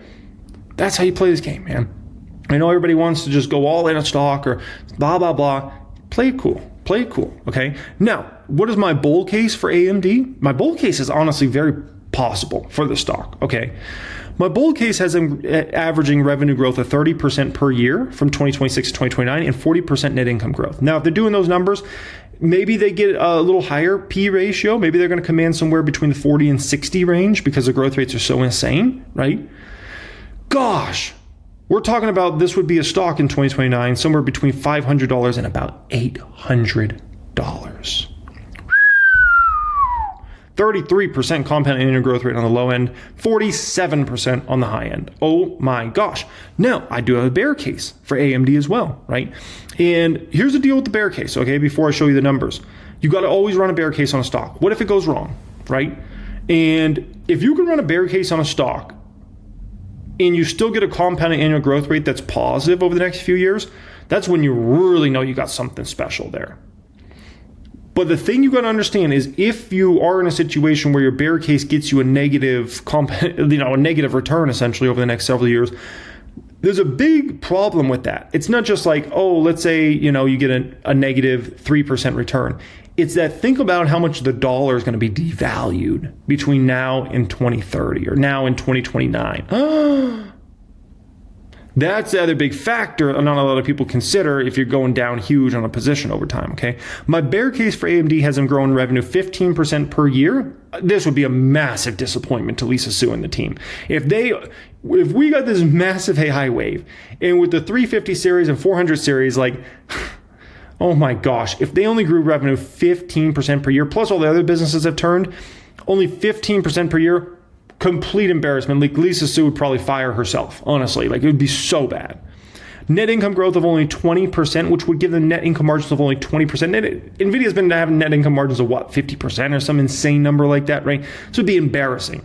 Well, I shouldn't even call this bear case. I should call this embarrassing case. If they're growing at that sort of rate in semiconductor space, maybe you command a 2025 PE, right? That gives me a negative return of 4% between now and 2029 per year, that is, right? Or positive 1%. That bear case is extremely unlikely. I would put that bear case at maybe a 10% probability, right? I live in Vegas. We put odds on everything. Maybe I should work for Robinhood, right? Yeah, like maybe a 10% probability or 5% probability. The base case I would put probably about a 50% probability on the base case. In my bull case, I would actually put that probably about a 40% probability. Somewhere around the bull case ends up actually playing out. So just keep that in mind, okay? Alrighty, guys, let's go ahead and let's react to some videos. Group, and he is, as you see, back with us at Post 9, and we're so happy to have you. Nice to see you. Before we go further here, folks, if you want to learn from me on a much deeper level and you want access to all of my course curriculums that will be the pinned comment down there. Click on that, fill out a form to join me in my private stock group. Once you join us in there, we'll send you your Steel membership card. And you also, now, we bundle in 1000xstocks.com to private group members now. And so you also get access to 1000xstocks.com, which is a software I was just showing you where I run all my numbers and my projections on, right? And I can save everything. We just added this feature in a few weeks ago where now I can save all my projections on where these stocks are going over the next several years, right? We have our beautiful charts feature. This is one of my favorite features on the whole website is the charts feature where you can run your, look at all the different charts and how companies are growing over time, right? Their shares outstanding. I mean, look at this. Is it not beautiful? It's the most beautiful thing you ever seen in your whole life, right? You can compare 3 companies side by side and get all the metrics you need within a second. Like, how insane is that? This is something that used to take me hours to do on an individual stock. Now you can do it in a second. Unbelievable. We have our earnings calls, SEC tab. We have our metrics. We have our education portion as well. You get access to all this when you join my private stock group now and get A's. That will be pinned comment down there. Click on that. Let's get you up to a higher level, plus exclusive weekly videos from me. My pleasure. So I want to talk to you about a lot of stuff, but I want to start with credit, okay? Sure. Your wheelhouse, private credit, okay?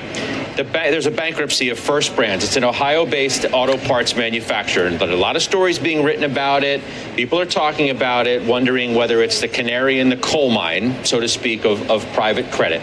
They borrowed a lot of money away from banks. You've had talk about the so-called shadow banking system for a very long time. Then there was a subprime auto lender, Tricolor Holdings. They filed in September. They had strong credit ratings, and then all of a sudden, here they go.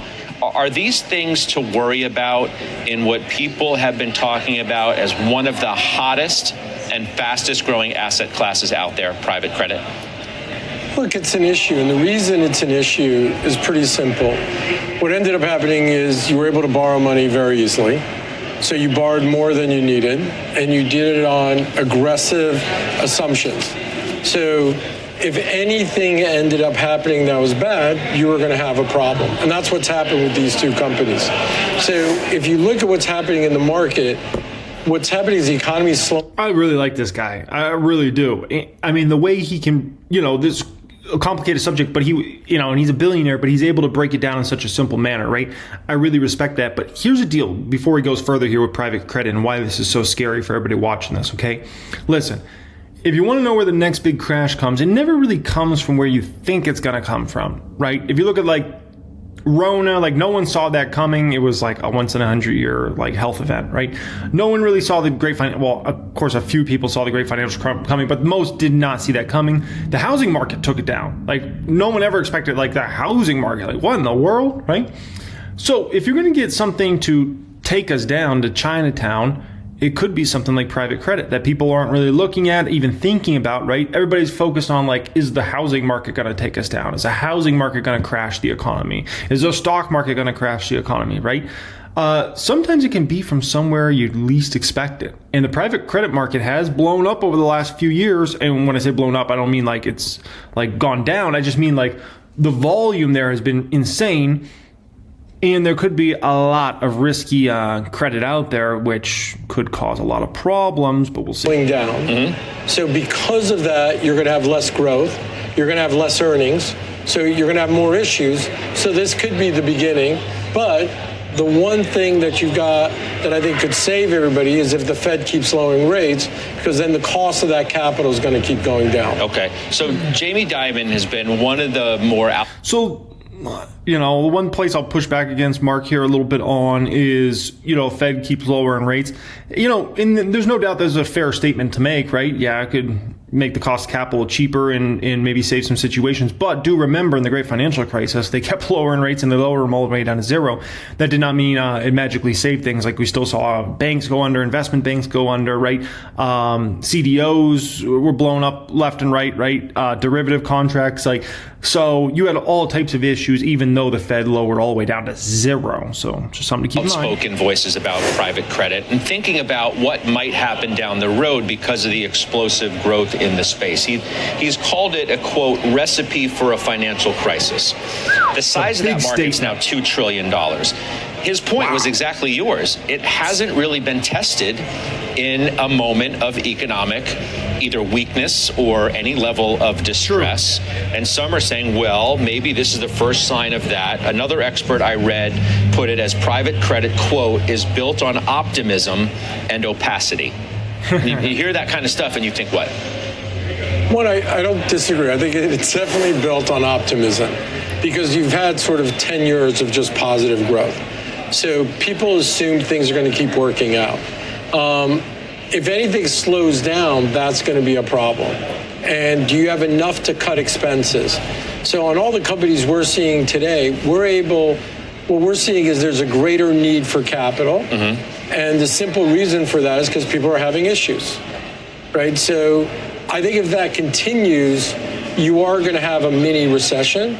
But I think the fact that the Fed is lowering rates might end up staving off that recession. The issue in and of itself, and you alluded to, you smiled when I read it, it's like the opacity of that market. I mean, you've seen a lot of markets come and go. You've seen a lot of things in these markets over the decades that you've been doing this. I mean, when you have opaque markets like shadow banking is, you open yourself up to potential issues down the road that people don't foresee. That's the problem.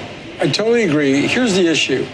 If you told me everybody was lending money at 4 times EBITDA, I would tell you it's not an issue. If you're telling me it's happening at 6 times or 7 times, then it's going to be a problem. And that's the opacity that you're talking about.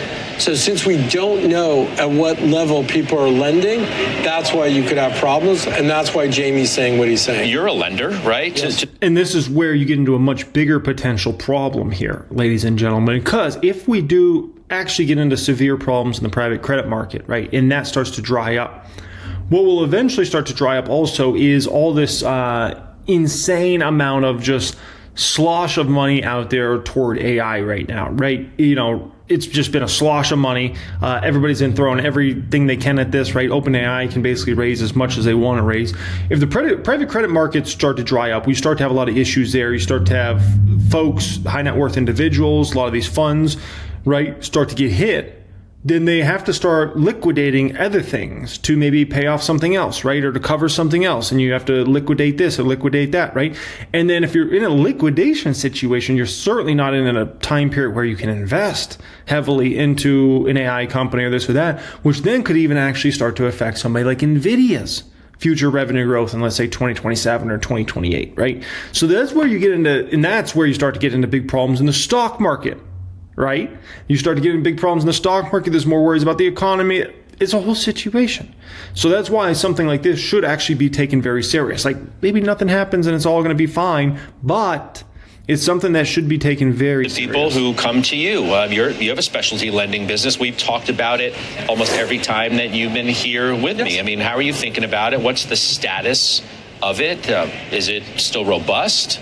It's very robust, but again, we lend money when people have no choice, right? So we can dictate the terms, and that doesn't mean we can lend out $1 trillion, but what it does mean is you can lend out $1 billion or $2 billion, and that's what we're doing, and we're doing it at a 3 multiple or a 4 multiple, so we think we're more than adequately covered. What's happening on the private credit side is nobody really knows what's happening there. And is this the beginning or of the end? I don't know, because I don't know at what levels they let money. One of the caveats, of course, in some of the concerns here, and you mentioned it a couple times, is, you know, if the Fed continues to ease rates, what are your expectations there now that they've started cutting once again? I think they're going to have no choice and keep cutting. I think you're going to see it happen faster and quicker, because if the consumer slows down, then you're going to have less risk for inflation and you've got more risk for a recession. And I think that's where we are today. I don't think we're going to be as worried about inflation. We're going to be more worried about a recession. So, I mean, they've had, you're sort of speaking to the tension that has existed within the Fed, you know, and inflation's still above target. Now you're worried about the labor market growing weaker. I mean, ADP today, not that it's the gospel by any means, was decidedly weaker. than expectations. But the Fed is certainly feels like it's made it clear. It's going to err on the side of the labor market falling apart, and it can deal with inflation north of 2% if it has to, because it has to look out for the other first. It does, and I think right now the Fed's been very worried about inflation, but now you're going to see it be very worried about a recession. So you'll see rates coming down, and as rates come down, it's going to make it easier for companies. So you think they'll cut 2 more times this calendar year, or how do you foresee it? They should. I know they'll cut at least once. You think they should have gone 50 basis points last time? I think they should have. I think it's, you always want to err on the, be more careful. Why not make sure there's no issues with the economy? And to me, you need lower rates because you're going to find that things are getting worse out there right now. Wow, so this might be one of the few things that I've ever heard you and President Trump agree on. He's a good man. I hope he's watching. Seriously, though. I don't know if he meant that seriously or facetiously, but, it's a big statement by him to think the Fed is going to lower faster than people expect. Big statement around him in regards to, what does it smell like? First off, I think it's just a very balanced take. I like, how balanced he is. But listen, man, if he thinks the Fed should have cut 50 and they should cut 2 more times this year, he's got to feel very concerned about where the economy's headed, right? You're not going to make a statement like that unless you are really concerned. So that's intriguing. That's very intriguing. Very intriguing. By the way, I agree with him 100%. Yeah, the Fed should have cut 50. They should cut another, I would say, 50 basis points before the year end. And then let's see where the chips may lay in 26 and make moves from there. But yeah, I actually fully in agreement. He's been making the case that rates are way too high. The housing market is stuck with zero activity. Do you think that he and the administration are onto something there, that rates need to be much lower than where they are? I think rates do have to be lower because if you look at the average American, the biggest asset they have is a home. So the more you're spending on interest for your home, the harder, the less dollars you have. So I think lower rates, you're going to find more people buying homes. I think you just need lower rates to sort of fuel the economy. So I'm a big believer that you want to have lower rates. What about the idea of Fed independence? How do you feel about that? That I actually believe you do want Fed independence. That I think ultimately he's 100% right. And think of it this way. The simplest way I could put it is interest rates have been a drag on the entire economy for the last several years because they've been way higher than anything we've really been used to for the last 15 to 20 years, right? And so as it continues to drag the economy, it makes the economy tougher and tougher to continue to plow through that. Imagine climbing a mountain, right? And as you get further and further up the mountain, if you're not taking a rest, right, you just get more and more tired and more tired, right?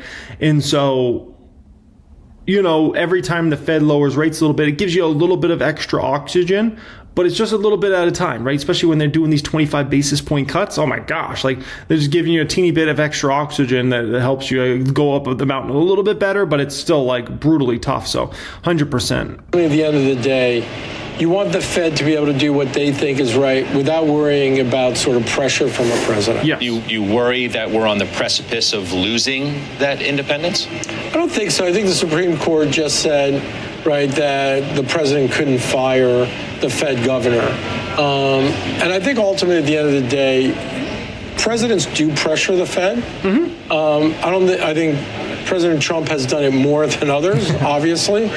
But I think going forward, the Fed needs to be independent because that's how markets want to feel that there is that independence. Okay, so we talked about credit already, but I want to talk about what you're really leaning into now. You just okay, so now they're kind of getting into sports talk and whatnot. Okay, so next up, we're going to get into Nike. Where you at, baby? There you are. All right. Obviously, this is a stock I bought heavily this entire year. I've just been loading up shares of Nike left and right? Today following the company's earnings report. So is that stock finally making a turn? Let's bring in the top-ranked retail analyst on Wall Street, Matthew Boss of JP Morgan. He just raised his price target. In fact, I'm almost green on Nike. Not quite there, but almost green. But that's one of those stocks I can likely hold for years to go in the future. Like, I could hold Nike probably as long as a company executes on a high level, and Elliott Hill does that, right? And then whenever he leaves a company, he hands off some, like, I could hold Nike for 10, 20 years. That's just one of those stocks I'm not going to be in a rush to get out of anytime soon, because you can't replace them. Like, Nike will never be, as long as Nike does what Nike does, and they continue to spend fortunes of money on marketing on a high level, like, you'll never replace them. You know, there's going to be a million new shoe brands coming out, a million new clothing companies. You will never replace Nike. You know, they've tried it again and again and again, decade after decade. They're trying it again, and they fail every time. On that name, it's good to see you. Good to see you, too. You were a believer before many, right? Because the last time you were here, you had just upgraded the stock to a buy. That's right. Maybe 10% lower than where the stock is now. What gave you the conviction to do it then? And do you feel like you're... And by the way, in regards to Nike, this is very important, okay? Listen, if you wonder, why does Nike stock always trade rich? I'll tell you exactly why. Because they have no competition. People think like, no, of course they have competition. Look at all these other companies. Like, everybody sells shoes. Everybody sells clothes. When you go down the rabbit hole, you understand this company on a higher level, you realize they actually have no competition. There's no one out there that can really spend the way Nike spends and do it on as high of a level as Nike does it, and reinvest so much money right back into the business, right? Which you would think would hurt margins because they spend such fortunes of money. I think in the last quarter alone, it was over $1 billion.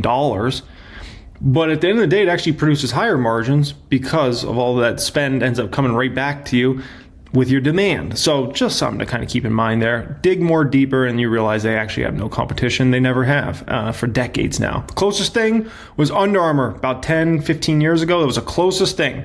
Under Armour's really building a strong brand. They were investing back into it, and then they dropped the ball. But yeah. Getting the payoff now. Yeah, so look, the conviction and the call at the time was after 2.5 years, I felt like the stock was tied to the P&L, and this was the first time I felt like the P&L had bottomed, meaning the income statement metrics, the top line, and the gross margin. I feel like you had hit a trough after multiple years, and most importantly, the last 12 months under new leadership, really taking defensive actions, cutting inventory. I think what you had last night in terms of the print is much more of a move to offense now, and I think that sets up the next leg in the story. Okay, so 100%, they're on all offense now. All offense. They're done really playing the defensive game, especially in 26 and beyond. Look at a 6-month chart and how much these two stocks have diverged, right? Nike up 15%, Lululemon down 37% in the past 6 months, right? And Lululemon was one of those stocks that was destroying Nike for the longest time, but things have flipped now, and when the flip happens, man, there's a lot of money to be made. You go from 93 to 100, right? You did that today. That's the latest move. How does Nike go to offense when you've got more players on the field who think they can take more of the game away, like On and Hoka and all these other names that have obviously had an impact on market share? Right. So there's a company dynamic and then there's a stock dynamic. At the company level, at the more micro level, the most interesting thing right now that's changing is in September, from a micro merchandising perspective, they've put a new team on the field at a micro level that's now at every one of their partners assessing opportunities, inventory, new product development. That's what they had really walked away from in the last couple years. It seems like it would be table stakes, but that was when they were operating more for profitability, moving more online, and if anything, they alienated a lot of shelf space. That's what I think they're coming back to take. At the stock level, really, the call is pretty... Before we go on the stock level, listen, okay? When you make an investment, what's the number one thing? I don't know what that's all about. What's the number one most important thing when you go to make an investment in anything over everything else? Number one, trust. There's nothing more important when you go to put your money in something than trust. If you don't trust it, you can't put your money in, right? If you trust it, you put your money in. When it comes to Nike, one of the things I have is so much trust, not just because the company's been so successful over the past many decades, right? And they've went through many of these up and down cycles, but because when I listen to those conference calls with Elliott Hill, this is a man that is in the weeds of the business. He's not just like, up in the skyscraper looking down on things. No, he's in the weeds. Like, he's talking about, like, if you go back and listen to the latest conference call and the last several conference calls, he's getting into like the most nitty gritty things on like boots on the ground, and we're doing this event in this city and blah, blah. Like, it's unbelievable. And that's the type of stuff, if you want to win huge long term, you've got to be that level in the weeds, essentially, of a business, right? Whereas the last guy that was leading the company and was running Nike into the ground, right, Mr. Consultant, those consultant types, they don't get that, right? They just understand like some math on a paper, which doesn't work. You need to be in the weeds of the business, really understand on the highest level possible. And Elliott Hill has been at Nike, like literally he was at Nike like back when this was a little teeny company, right, into the massive global brand it is today, or, you know, massive around the world. So that man, like he was talking about, he was just over in China, boots on the ground, him and a few other executives of the company, you know, seeing everything that's going on in the Chinese market, because that's a big problem still for Nike. The Chinese revenues were down 10% in the quarter. So he spent a lot of time and attention on fixing the Chinese market right now to hopefully get that back to growth in either 26 or 27, right? It's got to be massive for the company. They've got North America back to growth. They've got Europe to growth, right? They got other places in Asia to growth, but China's the major problem still. When they get China back to growth, like, it's going to be huge for this company. And that's likely, I wouldn't be surprised if he turns that around in the next 12 months, just to be frank. And we go from a situation where the numbers are, you know, negative double digits into positive numbers in China, right? And so boots on the ground, trust is everything. Simple. 12 to 13% margins is $4 plus in earnings power. If you believe Nike can sustainably grow revenues going forward, this stock's actually trading 9 turns below where it was before this all started. So it's obviously not going to be a 100-meter dash, nope, so to speak, for Nike to get it back. The question is it a marathon? Is it going to take a long time? What's your best guess? So I think it's a marathon, but Nike's running the marathon at the pace of a sprint. And so $4 earnings per share, they can probably get back there in either 26 or 27 is my guess. And yeah, if you do $4 of EPS, I mean, you're going to, Nike should command a 30 multiple on that stock. Given the safety of the business, no competition, we want to once again go down the rabbit hole. 30p is very fair for Nike. You're at $120 stock. And that's a stock that right now is $70-something, right? Now, obviously, they shouldn't stop at $4 EPS. I'm sure they're going to eventually grow to $4.50, $5, $6, $7, so on and so forth. So keep in mind, it's going to be a fun ride. That's what I think was most important. They're at 1 quarter ahead. When they said their inventories would be clean, they're clean today at a global level. There's still pockets region by region, but by and large, this was earlier than expected. They are now 85% of regions are in positive territory for revenues. That was earlier than expected. They beat the street by 600 basis points from a revenue perspective and beat the street by 100 basis points in gross margin. So the gross margin recovery, I think, is happening more tied to the inventory cleanup. The product perspective, that's where I think this move to offense and being more on the ground at every one of their partners can lead to greater full price selling. And that's really the recovery of a 400 basis point margin shortfall over the last 3 years that they've suffered. Is the story recovering at the same time that the consumer may be weakening just a bit? Nike price points aren't exactly. I would actually push back against that. I think, if anything, the consumer is actually going to strengthen over the next several years. Now, debate could be made about the next 3 months. Is the consumer going to get weaker, stronger, whatever in the next 3 months, 6 months? Who knows? Over the next 3 to 6 years, I'm very confident the consumer is going to be in a lot better spot, given the tax cuts that all start rolling out in 26, right? Given that I think inflation pressures are going to be fairly dead for the next several years, right? I know there's still a lot of worries about is tariffs going to do this or do that. I think inflation is going to be very tame. Very tame. Like, you should always get a little bit of inflation in the economy, 1 to 3%. But I think we're going to 5, 10% CPIs in the next few years? No. So I think wages will still hold up pretty respectably. And so at the end of the day, like, if anything, I think the consumer is going to get a little stronger over this next several years, which is going to be great for Nike, right? Additionally, I would not want to compete with Nike right now. I think it's going to be brutal to compete against them for this next bit of time. With the way Elliott Hill's running this company now, and they've got a stronger brand than anybody out there, that makes it a tough people are going to be wishing, like, where's was Mr. Consultant? Can he come back to run the company again? God. Inexpensive. Right. How do you view that? I'm glad you asked about the consumer. So there's a lot being made of September relative to August and what we saw in July. So we look at Chase credit card data. The 2-year stack, meaning looking at what happened last year plus this year, is actually unbelievably resilient. You have seen zero change. You've actually seen the trend line from July, August, and September on a 2-year stack that's 400 basis points above the trailing 12 months. So I actually think the consumer continues to be resilient. August and July had the benefit of favorable weather on top of the catalyst for early back to school.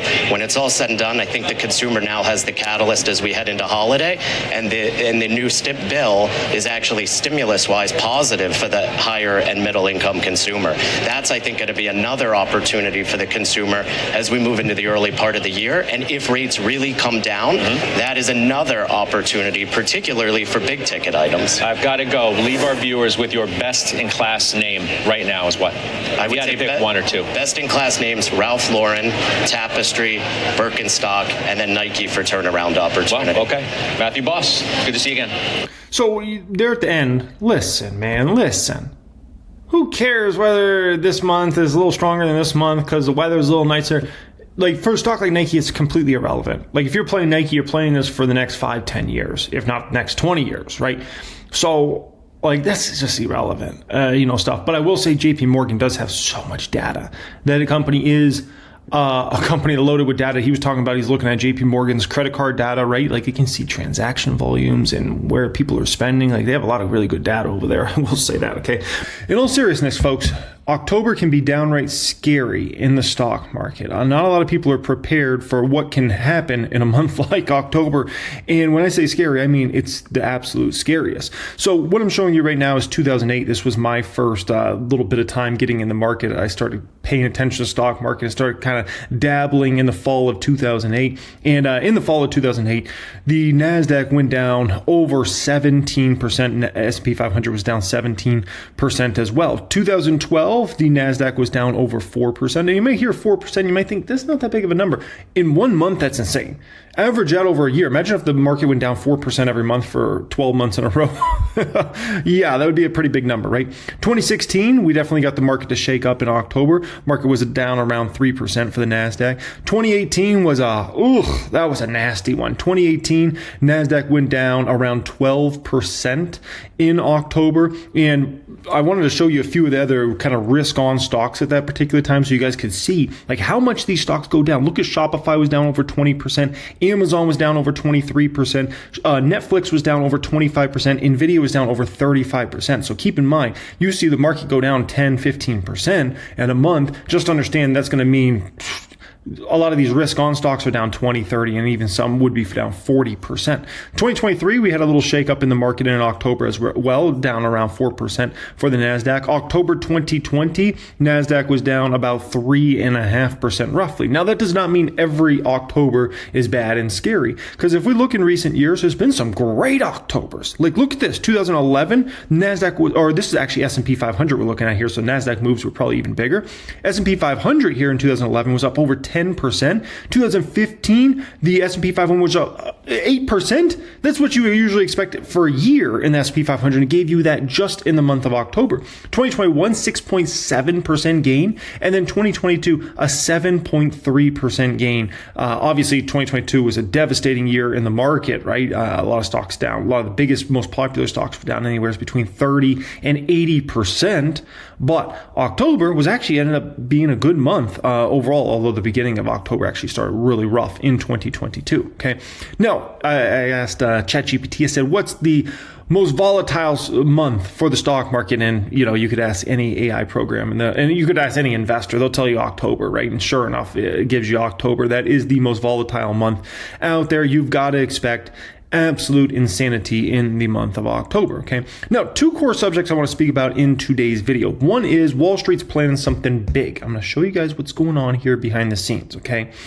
That's very important. We're going to cover that first. Second point I'm going to bring up here is basically I put some insurance on for my public account here today. I'm going to show you what I did, why I went ahead and did it, what it's going to mean, what's the potential upside or downside from making a move like this, and all those sorts of things. Okay, one thing and one thing only I need from you guys. I've been prepping this video for the last several hours. If you could please just hit that like button. That's all I need from you guys. If you could just smash that thumbs up button, that would mean the world to me. Thank you every single person that's already done it, and you didn't even need me to ask, okay? Additionally, if you want to be seeing more of my videos in the future, make sure you're subscribed to the channel. Hit the subscribe button, okay? If you want access to my entire library of premium courses, that will be the pinned comment down there. Click on that, fill out a form, and let's see if we can get you in my private stock group, private wealth group, and get you access to 1000xstocks.com. We can bundle all that together for you. You get courses like my Become a Master Stock Market. You get weekly videos from me. I had a phenomenal private group video I put out this week. You know, a lot of that's just straight education, like really getting into nitty gritty stuff. Even videos that go very in depth. I think I got an hour-long video just on hedging strategies. Like, it's a real deal, Holyfield. So that will be pinned comment down there, okay? Now, listen, folks, what have I said this entire year? I said, this year reminds me so much of 2018, right? Like the dynamics at play, like it's kind of creepy. It's kind of scary how much this year just reminds me of 2018. And I'm just like, dang, man, like what? Like every single time I think like maybe it's not 2018, there's just another thing happens like, dang, this is just like 2018. This is just like 2018. Now the scary part is you can never bank on just like, well, so many things rhyme that this year is going to be like 2018, but it's been unbelievable how many things that have transpired this year with the way the markets reacted have basically been like 2018 in 2025, essentially, right? Now, here's the deal, okay? Remember I showed you that 2018 October was really rough. You might think that was the end of it, right? Oh, the NASDAQ went down 12%. You know, Amazon was down 23%. Netflix was down 25%. And Nvidia was down 35%. That was the end, right? Listen, ladies and gentlemen, that was not the end. That was just the beginning. That was the appetizer of what was going to come over the next few months. Look, and by the way, before I show you how devastating things actually got, I think it's important to show you, look at July to the first week of October. We had a melt up in the market.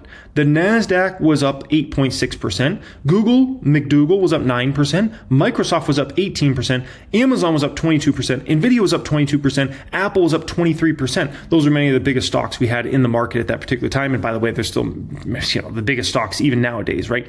So we had a melt up, a complete melt up during the summertime going into that October, right? Which then led to this situation, which was downright ugly. Okay, this is the first week of October to just before Christmas 2018. Microsoft was only down 13%. Microsoft is kind of seen as a safety stock, just like it actually is nowadays as well, right? So Microsoft many times doesn't get hit as hard. You look at 2022 as well. You know, Nvidia stock was down 50%. From the 2021 high to the 2022 low, Meta stock was down 70%. Microsoft was down like 30% or so. It was nothing, even close to as many of those other stocks, right? So Microsoft was only down 13%. Google stock was down 17%. The NASDAQ was down over 20%. Amazon stock was down 31%. Apple stock was down 32%. Nvidia stock was down 55% from that first week of October to right before Christmas 2018. It was nasty. I posted this on my Instagram in that December 2018. I said, as I sit here Friday night, December 7th, 2018, I see countless great stocks trading at insanely low valuations in comparison to their future growth potential. I see most companies valued like we're going to have a pretty good sized recession in 2019. It is possible, as it is every year, if we do have a recession in 2019, then this all makes sense. But if we don't, this is one of the best buying opportunities of my life. Regardless of what happens short term, I am a long-term player, right? And by the way, if you ever want to follow me on Instagram or you want to follow me on X, I always have that linked in the description area of all my videos, okay? And shout out to anybody that was following me on Instagram back in 2018. You're a real OG, and I know there's probably a few thousand people that will see this video out of the 100,000 that might end up watching it, right? There's a few thousand of you that were following me even back then, right? And by the way, guess what ended up happening? Like, that was an incredible buying opportunity. I mean, like, there was just ridiculous discounts all over the place. I remember going to this AMC movie theater. This was a few days before Christmas, and this was at Arrowhead Mall. I was on the west side at this particular time, and we went to see a movie. What movie it is, I don't remember. I do not remember what movie we were seeing. I don't know what popular movie there was at that particular time, December 2018.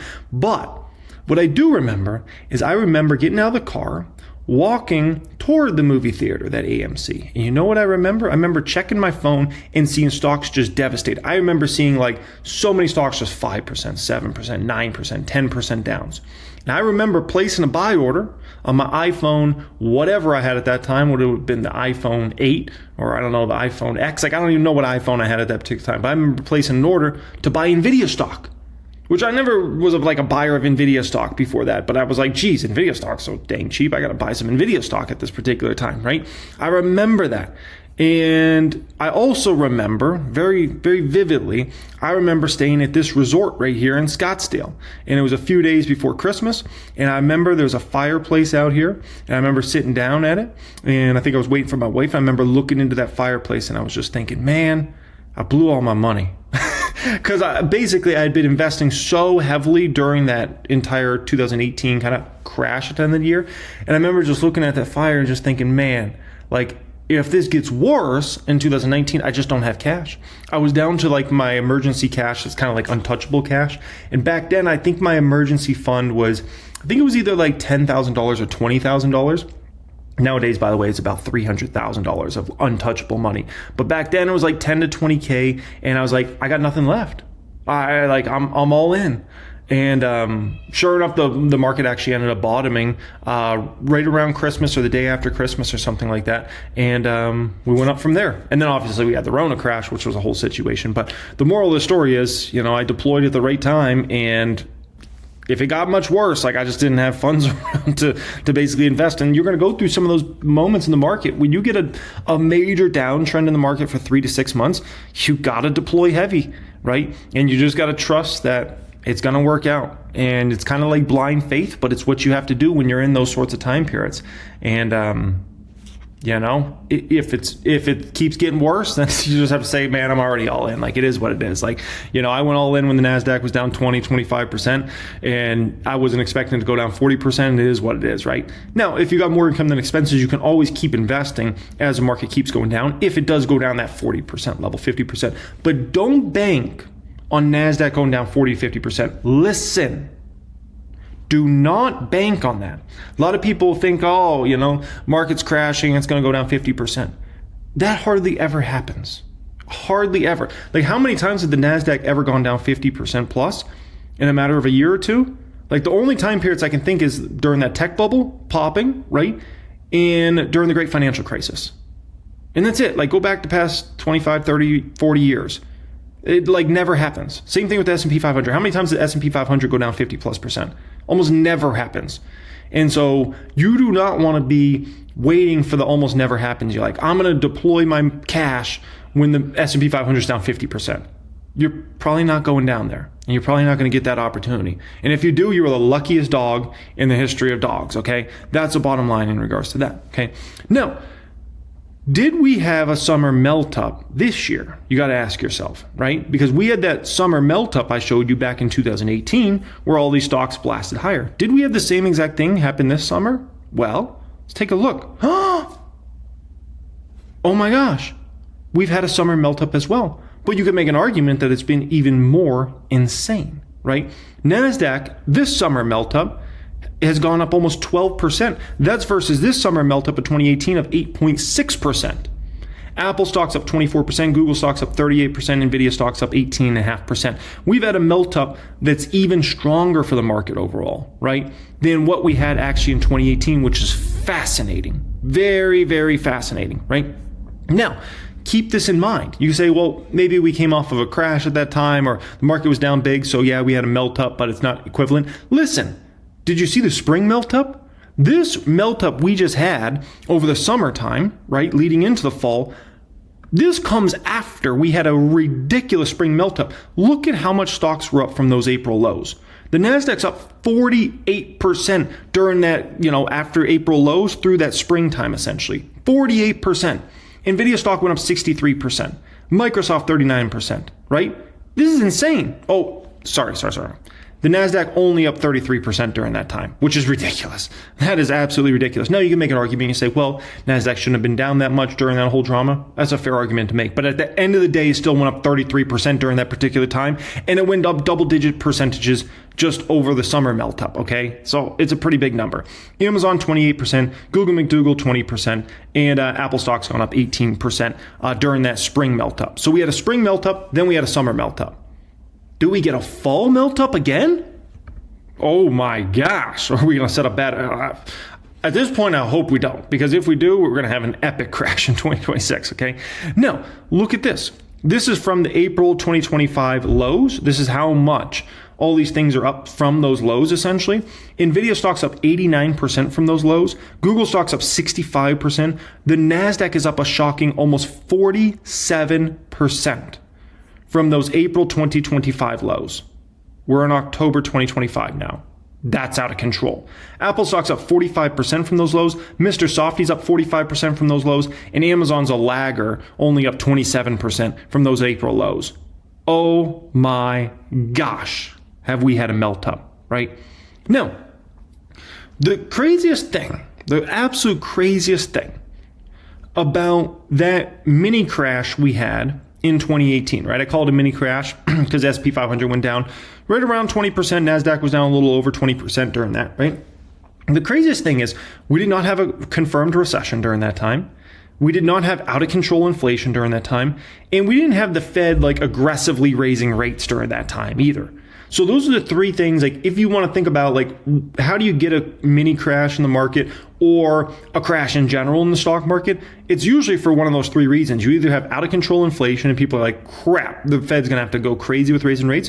You either had the Fed raising rates aggressively, that would be like 2022, right? Or you got a confirmed recession. We didn't have any of that.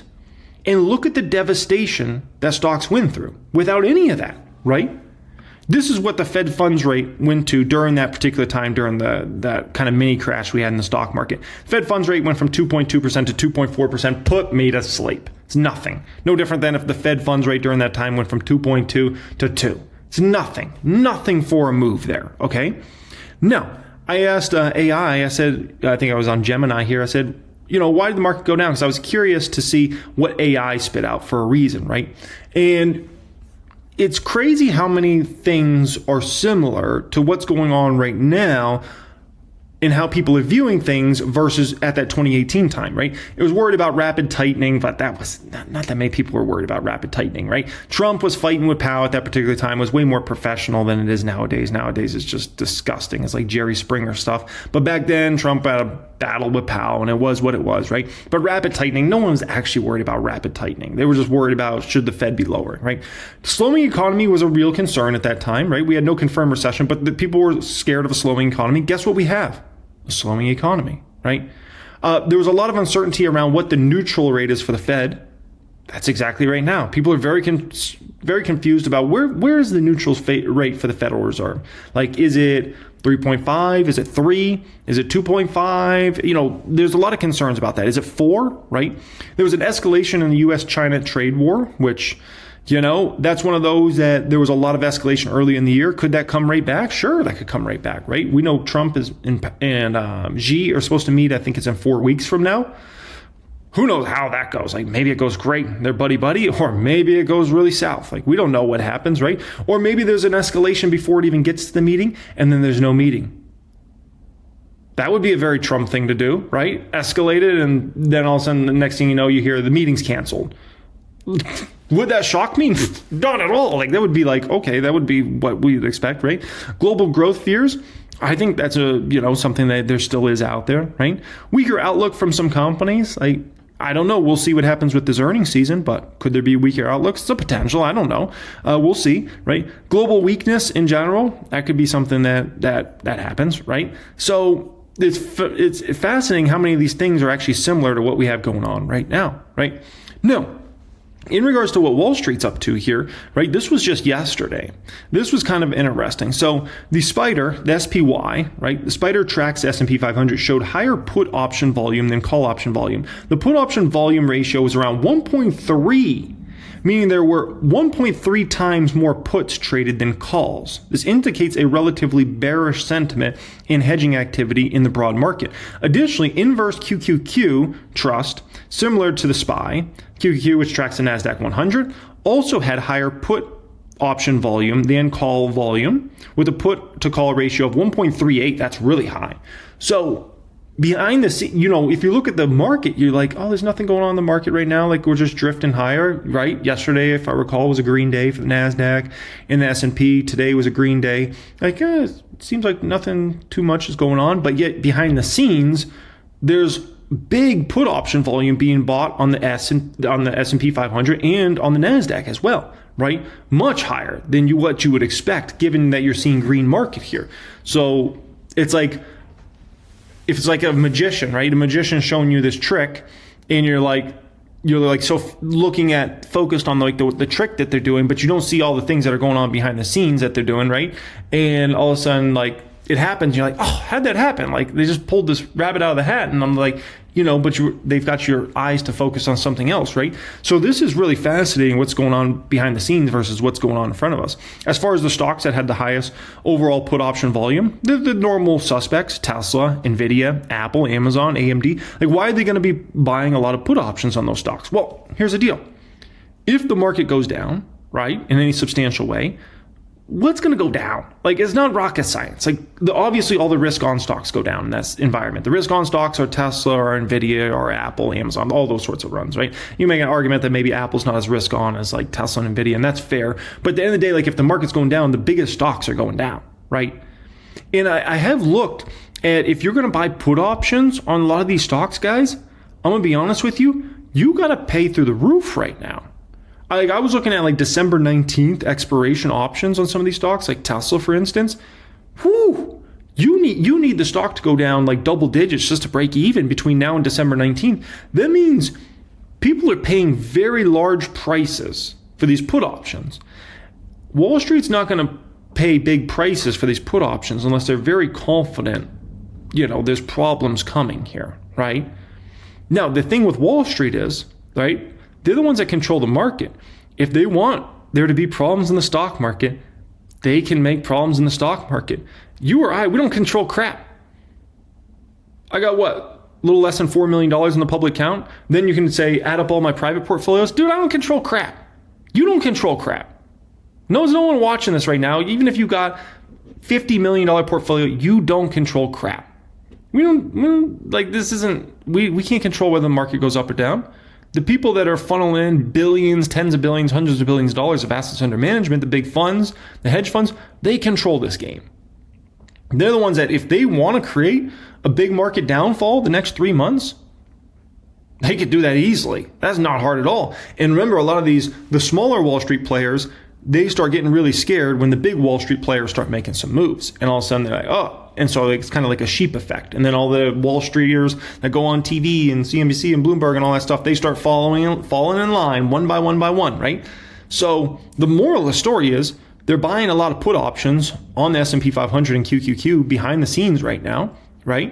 And if they want the market to go down, they can make it happen like that. And there's going to be, it's because of this reason, it's because of that reason. It's whatever reason they want to create. Whatever reason, whatever narrative they want to go off of. And hey, this is a narrative why the market's going down right now, right? They control the whole game, right? And then retail could just add more fuel to the fire. So let's say big players start getting out, market starts going down, right? Then suddenly more and more Wall Streeters start talking about all these bearish points when they go on the big publications and everything you start seeing out there's negative. Then there's a certain percentage of retail investors that start panicking and like, oh my gosh, yes, it is going down more. And they start flooding out of stocks as well, right? It's a whole situation. And so that's how you create it. And it's not a hard game. They play this game all the time, right? No, the government shutdown's been very interesting because usually the market gets fearful of the government shutdown, but it hasn't this time. It's just looked right through this whole government shutdown. And it's almost like the market's like thinks there's going to be a fast solution. This is the one that I think they should actually worry about. I've never been concerned of a government shutdown, ever. I'm always like, that will be figured out real quick. Like they'll get this is the one that I'm like, this is the one you should actually take serious. I don't know, like, why if somebody, like, it's going to take somebody to capitulate. Either Trump's going to have to capitulate or the Democrats are going to have to capitulate. I don't know why either side would. If you're the Democrats, why would you capitulate and give in to Trump in this situation? After all the trash he talks, after all the stuff he says, he's the one in power. Everybody knows he's in power, right? Everybody knows his administration's in power right now. Why would you capitulate? Doesn't make any sense. Let the devastation happen. Let the stock market start freaking out, right? As the stock market freaks out, more and more people are going to be talking about recession, how bad the economy is, those sorts of things, right? Let them panic.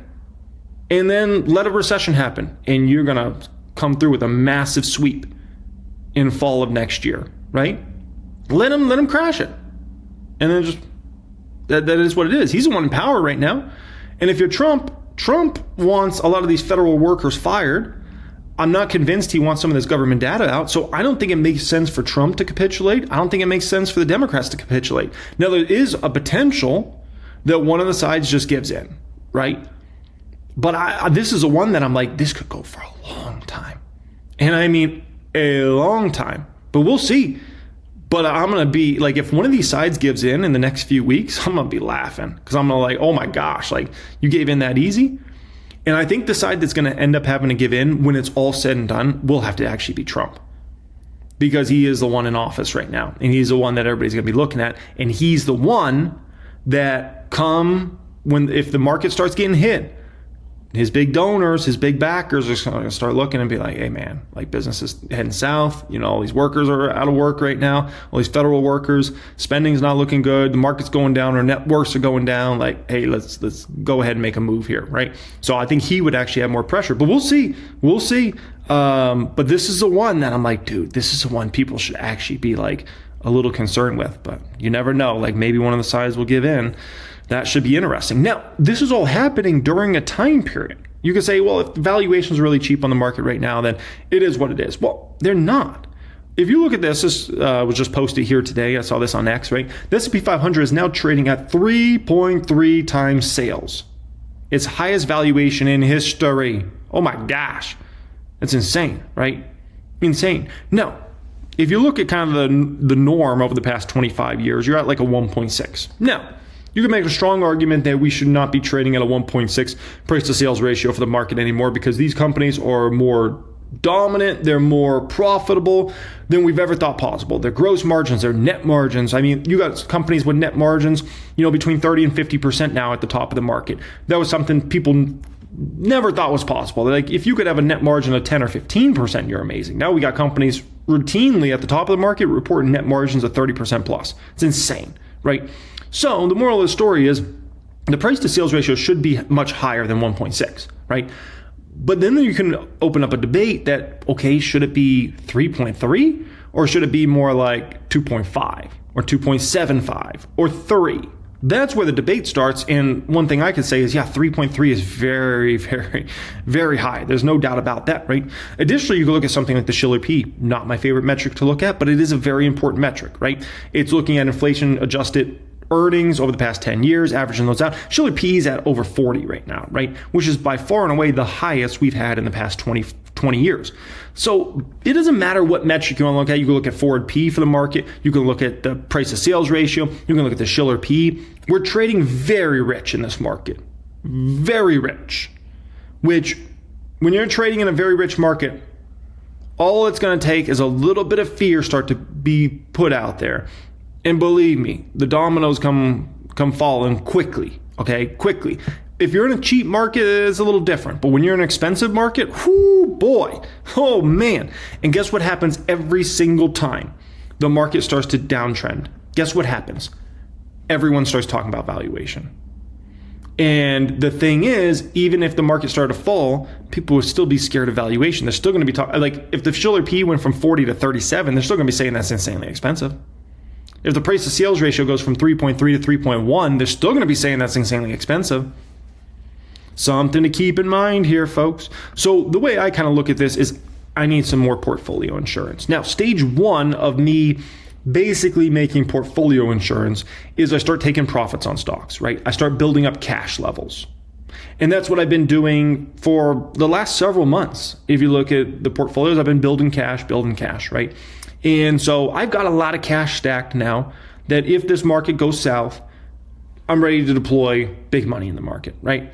But the market's gotten so elevated now, right? And I think no one's taking this government shutdown serious, that I've now entered stage 2 of adding insurance to my portfolio. Now, insurance is very important in life. Car insurance, homeowners insurance, right? Life insurance is very important for a lot of folks, right? But a lot of people don't think about portfolio insurance, right? And it's not really something you got to worry about unless you've got crazy money in the market, right? Like it's a massive percentage. It's massive numbers. Like if you got a $5,000 portfolio, is it worth worrying about hedging a portfolio? No, you got $5,000 in your portfolio. It's not even worth your time.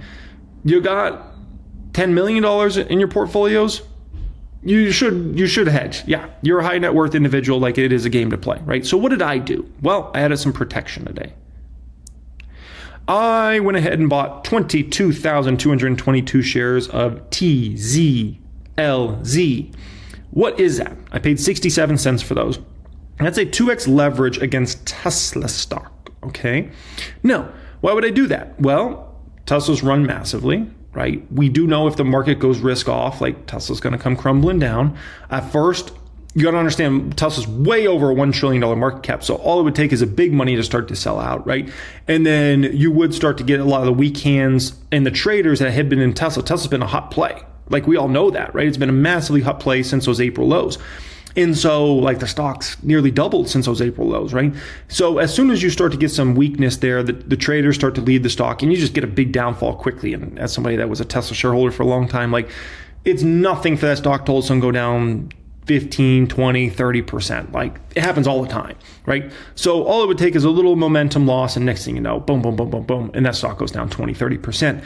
Now, since it's 2x leverage against Tesla, obviously that would appreciate massively, right? And then I also went ahead and bought 2,222 shares of PLTZ, which is similar to TSLZ, except that's a 2x leverage against Palantir stock. Palantir stock obviously is a massive risk on stock.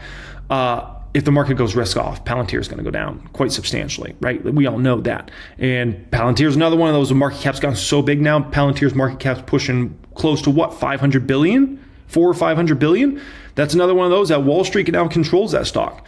If they want to send that baby down to Chinatown, it's going right down there. And you'll start to get some retail investors to panic, right? It's very easy to hold these sorts of stocks when they're going up every day, right? Every week, every month. Very easy to hold. But for a lot of other people, you got to understand, not everybody's strong hands on these stocks. There's a lot of money that gets in them, trader money, retail money that gets them. They're not strong hands. They're weak. As soon as they start to go down 5%, 10%, they're out, right? Stop losses start getting hit. You understand there's a massive quantity of people that have stop losses on Tesla stock and on Palantir stock. Once those stop losses start getting hit, boom, like Palantir, could that stock go down 20, 30, 40% in a risk-off market? Of course. It's nothing. It wouldn't even take, the SP 500 and NASDAQ maybe go down 10, 15%, and you'd probably see Palantir stock go down 25 to 35%. Like, that's nothing. That's nothing. So that's another level of portfolio insurance, right? So now keep in mind, this is less than 1% of the portfolio. It's around $30,000 worth of, kind of inverse, not options, but inverse kind of moves against stocks there. But the portfolio is nearly $4 million, so it's less than 1%. Now, if the market keeps going risk on for the next 30 to 60 days, let's say we just keep, like this market just keeps melting up. Next thing you know, Palantir's 200 plus. Next thing you know, Tesla's 500 plus. I'll come in and I'll re-hedge again. Likely, I would probably re-hedge mid to late November at that point in time, right? And I'd probably come in with about the same amount, another $15,000 of Palantir and another $15,000 of Tesla at that particular time, right? And then that would just be a hold for probably all of 2026, if that was to happen. Now, let's say we get a fall of 2018, something like that, where the market goes down double-digit percentage, I'm out. I'm out over the fall. Like if we get a double-digit downward move, I'm out of both of these, and peace out. Then I go ahead and deploy that money in some great stocks that I love for the long term. And obviously the amount of money would be a lot more than, $30,000 roughly, right? The question is it 40, 50, 60, $70,000? Like that's the big question at that point in time, right? Then I also start deploying my cash at that time as well. We get double digits down on this NASDAQ, double digits down on the S&P 500 over the fall. I will deploy heavy cash as well, right? I'll cash out of my hedges and I'll deploy heavy cash. And so that's going to be that. Now, focus on long term, folks. There's going to be a lot of drama. October's crazy. We know it, right? But at the end of the day, focus on long term. Be like I was in 2008, 2018, 2020, 2022, right? Once again, if you got a small portfolio, you're just getting started in this game, you're in your first year or two, you don't have to worry about all this hedging stuff, man. Like, this is a higher level game. Don't worry about that. Just worry about buying the dip if we get that dip. If we get this NASDAQ to go down double-digit percentage in SP, just focus on buying. Buy, right? And just load up on stocks you love for the long term. And you don't have to worry about all this other stuff. You know, it's a different game when you got different amounts of money, right? I have good news for everybody in this video here today. Just a lot of good vibes in this one here today, okay? First off, we got to talk about Nike. They just came out with earnings about an hour, 2 hours ago, roughly. Stock's up over 4% after hours. Is a position I've added heavily in the public account, in the Patreon portfolio, in my private portfolio. So no stock ever makes or breaks me, but there's no doubt I've been adding a lot of shares of this one. And so it's a very important stock for me. So I want to go over in this video what happened. Like, what's my view? Where's Nike stock headed from here? I have notes on some of the most impactful things that happened on the conference call. So we'll get into all that at the top of this video. Then we're going to talk about some other good news in regards to a bunch of other stocks that I think is worth mentioning. So we'll talk about that. From there, we're going to react to this video. U.S. consumers are pulling back while higher income households keep spending. That's an interesting one to react to there. I want to react to this one. The market rally has more upside ahead, says JP Morgan. Looking forward to reacting to that one. Julian Emmanuel, there's certainly more room for interest rates to go down.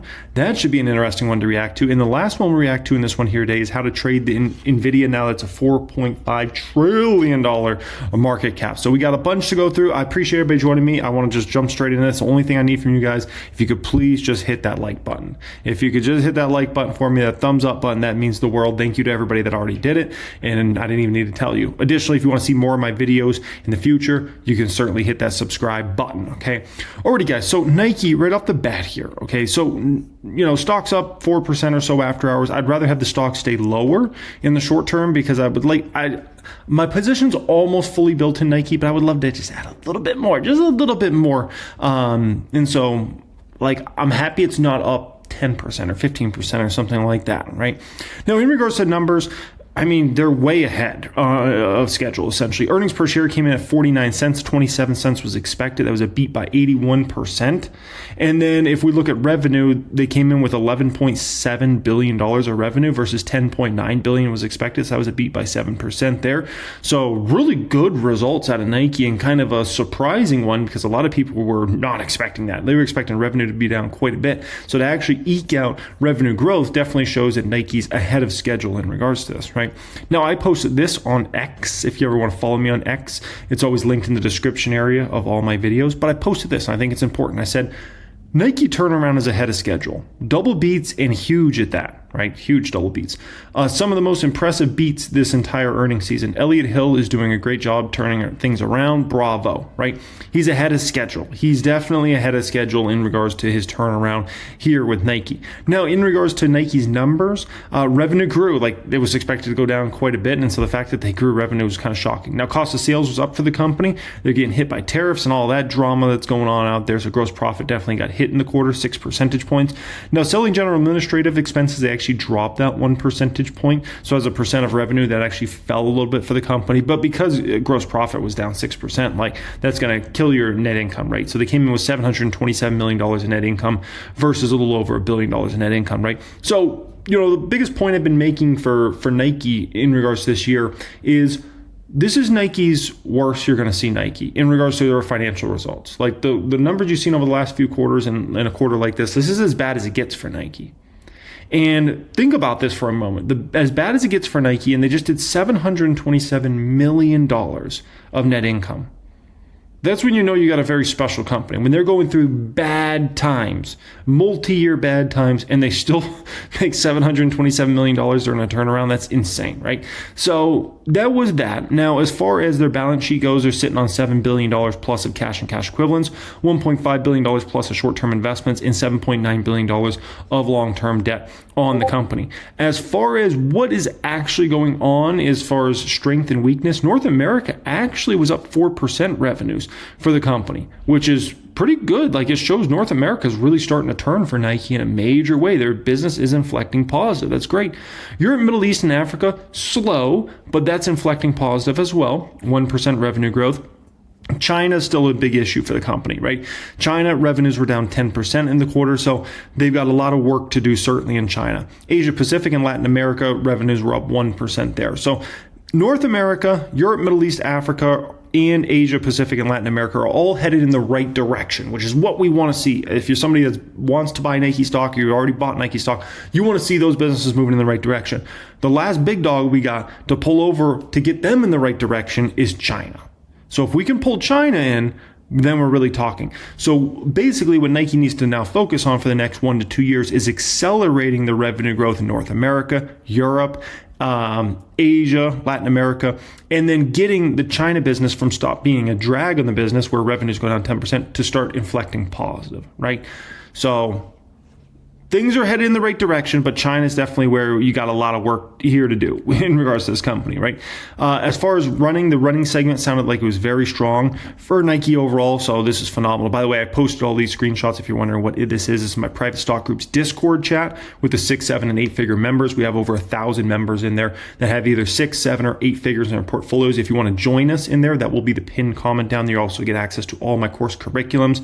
You get access to 1000xstocks.com, my premium investing software, access to see the stocks I'm buying and selling each week, all that good stuff. Okay, that is the pinned comment down there. Okay, now as far as some big things that happened on the conference call, there were some very impactful things that happened on the conference call. Okay, so one is, this is very important, Elliott Hill says we still got a lot of work to do. CFO said the same exact thing. I love it. Because, they're not resting on like, oh, we got revenues back to inflect positive. They're like, we got a lot of work still here ahead of us, right? They're charging ahead.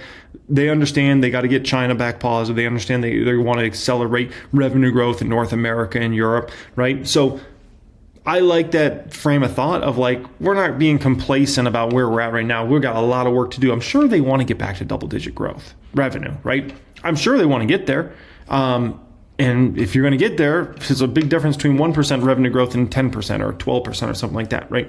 They said so a Nike Skims launch just happened here in the past week or two, essentially. And Elliott Hill said that launch was very strong. Demand was very strong, was his word choice for Nike Skims. So that's good. He also said they just launched back on Amazon, which I think is a great thing.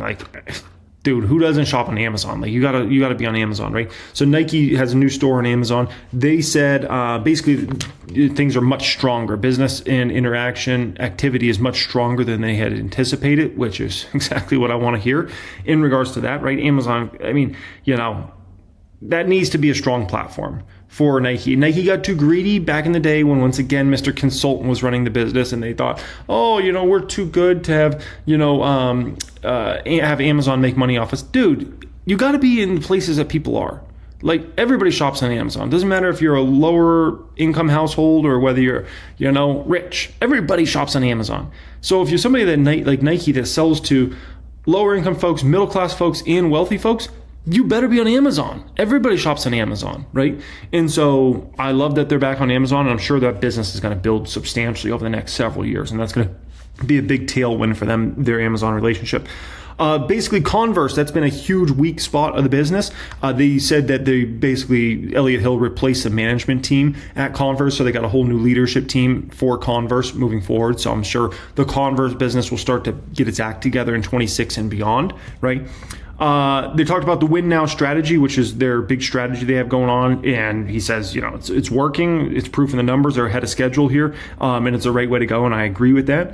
They talked about tariff impact of about $1.5 billion, if I recall, for fiscal year 2026. They're already in their fiscal year 2026, just so you're aware. That's different than calendar year 2026. So obviously tariffs are impacting their profitability. With that being said, they still make fortunes of money, right? And they still have an ability to get that gross profit back positive, even with the whole tariff drama. But there's no doubt, the Trump tariffs is basically a massive tax on companies like Nike and anybody else that does business, where you make a product in another country and then you got to ship it to the United States, right? There's no doubt. It hurts. It's basically just a big tax, right? And Nike has to pay that tax straight to the U.S. government. And so it is what it is, right? And do I see that being change? I don't know. Like if the government maybe overrules or something, maybe that changes something. But is Nike going to suddenly start making all their shoes and socks and underwear and everything else they sell, and shorts and hats all in the United States of America?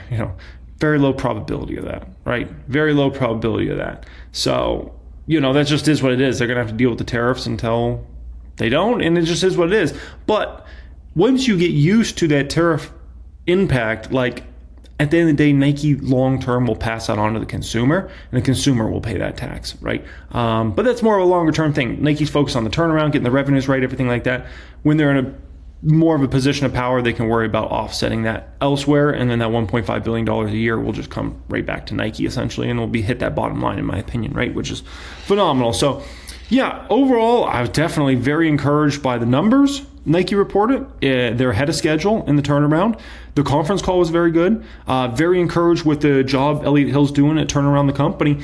And where's Nike stock headed from here? Here's the deal, okay? Listen. Nike stock is not out of the woods this year. What do I mean by that? A lot of people are expecting Nike stock to go to $90, $100 before we even get to 2026. I'm not in that camp. And the reason being is Nike stock has definitely been a stock that's had a harder year, right? The stock's down technically on this year, right? So it is one that if fund managers are looking to offset some gains with, they could sell here in the fourth quarter, right? We're about to go into the fourth quarter of the year. So that could put a lid on Nike stock, even though the turnaround's ahead of schedule, even though everything's going great as far as that goes, right? A lot of positive momentum. At the end of the day, like if these fund managers need something to sell to offset gains because they don't want to pay taxes, and same thing with retail investors or whatever, traders, right? They'll look to sell a stock like Nike that's down for the year, right? Or maybe they bought it 2 years ago and they're down big on it. That could be as well, right? And so they got a big loss there, and you made a big gain on some Mag 7 stock. Boom, you go ahead and offset that, right? And so that puts selling pressure on the stock. So I think if Nike had already had a good year as far as stock price goes, I would say, yeah, the stock's probably on its way to $90 or $100 this year before we even get to year end, being that they're way ahead of schedule. But since the stock has lagged this year and people are going to be looking for some places to offset gains against, I think that puts a bit of a lid on the stock. So I'm not expecting Nike to go $90 or $100. Like, all things are possible. I just don't think so. Next year, I think so. Like, I wouldn't be surprised at all if Nike's a $90 or $100 plus stock next year. This year, I think it's tough to get there because that tax loss harvesting that I'm sure will come into Nike, right? Now, as far as some of these other stocks, and by the way, as a long-term investor in Nike and somebody that wants to continue to buy shares, like, I welcome the weakness short-term. Like, if somebody wants to sell me their shares at $70 or whatever, I'll gladly take those off their hands because I think Nike's going to be a whole lot more than $70 a few years from now, right? Now, as far as some other stocks out there, definitely some positive momentum in stocks like Celsius today, Elf Beauty as well, right? AMD, those stocks continue to show strength on strength on strength, especially a stock like Celsius, right? And if you guys haven't got to see this video yet, definitely check this one out, 5 ultra high growth stocks to buy. You're going to want to check out that video, man. I talk about 5 stocks in that video, and I think I even give a honorable mention to another stock that there's some big opportunities. So make sure you guys check out that video on the main channel, Financial Education, okay? Alrighty, guys, let's go ahead and react to some videos. President of Retail Advisory Services. Great to have you with us. You heard our conversation about. I tore this page out of my kid's notebook, one of their like books they do some schoolwork in. I tore it out of that thing to write it down. I couldn't find a piece of paper to write on. The concern about credit, et cetera. What are you seeing in terms of consumer behavior? Does it reflect any of these worries? I think in many ways it does. Mm-hmm. We've done a survey for over 1,000 consumers, and this quite telling, and that tells us that for the overall broad consumer, they're pulling back. They're spending less money this year than last year. But it's a complex story. As we talked about earlier today, we can see that the top 10 to 20% of household earners in the USA are going to spend more. It's the bottom 50, 60, 70% that are holding back. And that's pretty consistent with what we expect from the market exposure, as we talked about in this table a minute ago. Only 50% of U.S. households are actually in the market. There's a whole 50% that aren't in the market. For them, when the market goes up, it's kind of irrelevant to them. So for them, they're looking at how long will their dollar go, and as a result, where they shop. And they're going to shop at Walmart, Target, Dollar General, Ross Dress for Less, TJX, as opposed to Nordstrom. All right. So for the retail clients that JLL handles, at what point do they start making decisions about space for the next year?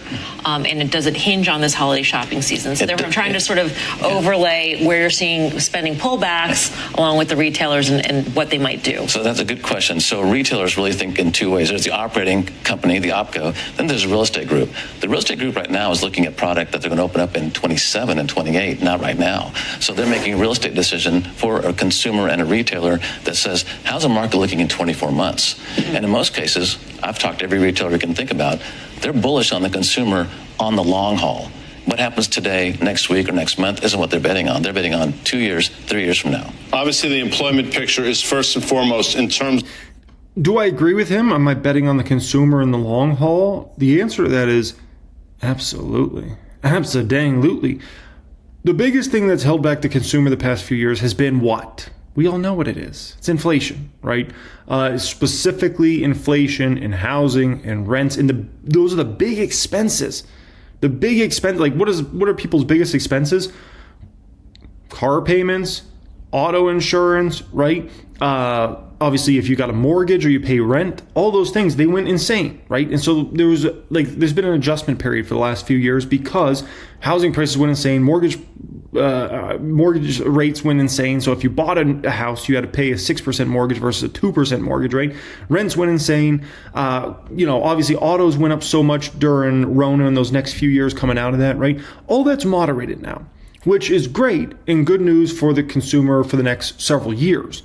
But at the same time, you're still in this kind of catch-up period where the consumer's trying to get back healthy again. And so, I agree. Like, it's hard to make a bullish case around the consumer for the next 3 months.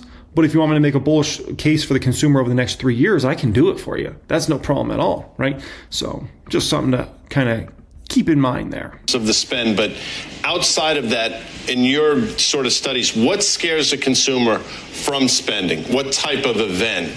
Well, there's a number of events. First of all, this soft job market definitely scares them.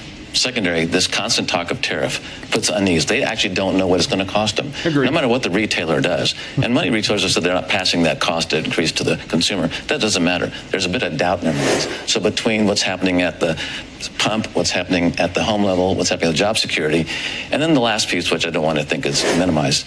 Look, there's a lot of stress in the world out today.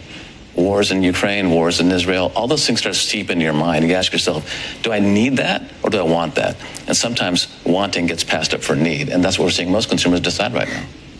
So you think? So this is ridiculous. Like, no one's thinking, should I go buy the Starbucks latte? But there's a war in Israel. It's just ridiculous. Like, stop it, man. Stop it. There's that thing going on. Russia, Ukraine, I shouldn't buy those Air Force Ones today. What are we talking about? Just stop, man. Thanks for being here. A question about direct to consumer. We're looking at Nike was out today, and they went way too far direct to consumer and back. What does that mean for people looking for retail space? Do you think we have found the plateau level?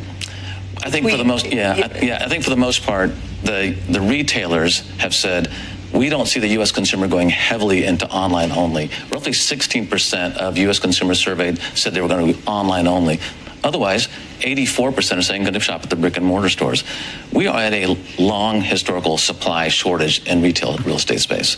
We haven't had this kind of problem in about 40 years. We won't solve that demand until we just start building real estate space. So to give you some context, what that means is during the heydays of the 2000s, we were delivering 200 million plus square feet of real estate space per year. Right now, we're delivering less than 40 million square feet right now. So from 2010 to 2023, we delivered less than $1 billion. But between 2002 and 2007, we delivered $1 billion. There's a severe shortage in real estate space. So retailers right now are looking at second generation space, not new space. There's only a few states where you really have significant development going on. Florida, Georgia, Texas. Other states, not so much. Yeah, this is actually a really important point, what he just brought up there. Because if you go back 10, 15 years ago, there was a lot of talk that the mall is dead. The mall is dead. Physical retail is dead. It's all about online, right? Even 5 years ago, because that was during Rona times, right? Malls are dead. Physical retail's dead. Like, that was pitched out there. And guess what? The death was greatly exaggerated. a lot of times people try to make these big, like overarching, like this thing is done because a trend is going a certain way and because they assume, listen, not everybody wants to just shop for everything on Amazon. And as an Amazon shareholder, I'm sure that would be great for me, but it's just the truth. People, guess what? A lot of people like to actually go outside the house and they go with their friends, their family members, and they go walk around a mall. Whether it's an indoor mall or an outdoor mall or whatever space it is, if it's nice and it's relevant to them, they do great business. If I go, here in Vegas, go to downtown Summerlin. Go to downtown Summerlin and go to that it's an outdoor mall, right? And they got all the popular stores there and stuff. It's always busy, unless it's like the middle of summer and it's like blazing hot out there. But the place is always busy, right? And people actually like doing that. They like walking around, they like going to the stores. Oh, let me buy this, let me buy that, right? It's something to do. Like, people enjoy that. They don't want to just sit in front of, at the end of the day, how much TikTok are you going to watch? Like, people like to get out there and actually interact in the real world and walk around, see other humans and things like that. Like, it's kind of a thing to do. And so, if I go to Scottsdale Fashion Square, in Arizona, in the Scottsdale area, that place is always packed, man. Always packed. If I go to the Scottsdale Quarter, which I think they're going to rename it something soon because somebody bought it recently, some billionaire bought it. But anyways, that's another outdoor mall. Reminds me a lot of downtown Summerlin. It's always busy, right? And then you can go to Fashion Show Mall here in Vegas, which is on the Strip. It's kind of right across from Wynn and Encore there. Always packed. And so don't ever get too confident in, this new technology thing is going to kill this old thing. Sometimes it's true. Sometimes it's not really true. And sometimes maybe it is true, but it's like takes decades or generations for that one thing to happen. So something I kind of keep in mind there, folks. All right, next one up here. The market rally has some more upside ahead. September, end of the third quarter, is Elise Azambaz. She is the head of investment strategy at JP Morgan Wealth Management. And Elise, let's talk this through. We're looking at a really strong quarter. I think the S&P was up by better than 7% so far for the quarter. The NASDAQ up by better than 11%. Do you think that momentum continues? We do think the momentum is going to continue. I mean, when you think about the macro backdrop, obviously it's been a challenging 2025, but as we look ahead to 2026, there are reasons to expect improvement on that front. And with these powerful tailwinds related to things like AI investment, we are believers that the rally has more upside ahead. What is driving things right now, especially when you look at the weaker market? Is this a Fed-induced rally, or do you think that the numbers that corporations are putting up is the real reason for this? I think it's a mix of both, right? We can't discount the value of the Fed rate cutting cycle. We've been implementing our so-called Fed rate cutting playbook, and we expect that to play out absent a recession going forward. When you look at things like corporate profit margins, still around the highest levels that they've been throughout this cycle. When you think about all of the investment that's being funneled into infrastructure supporting artificial intelligence and the way that that's filtering through sectors.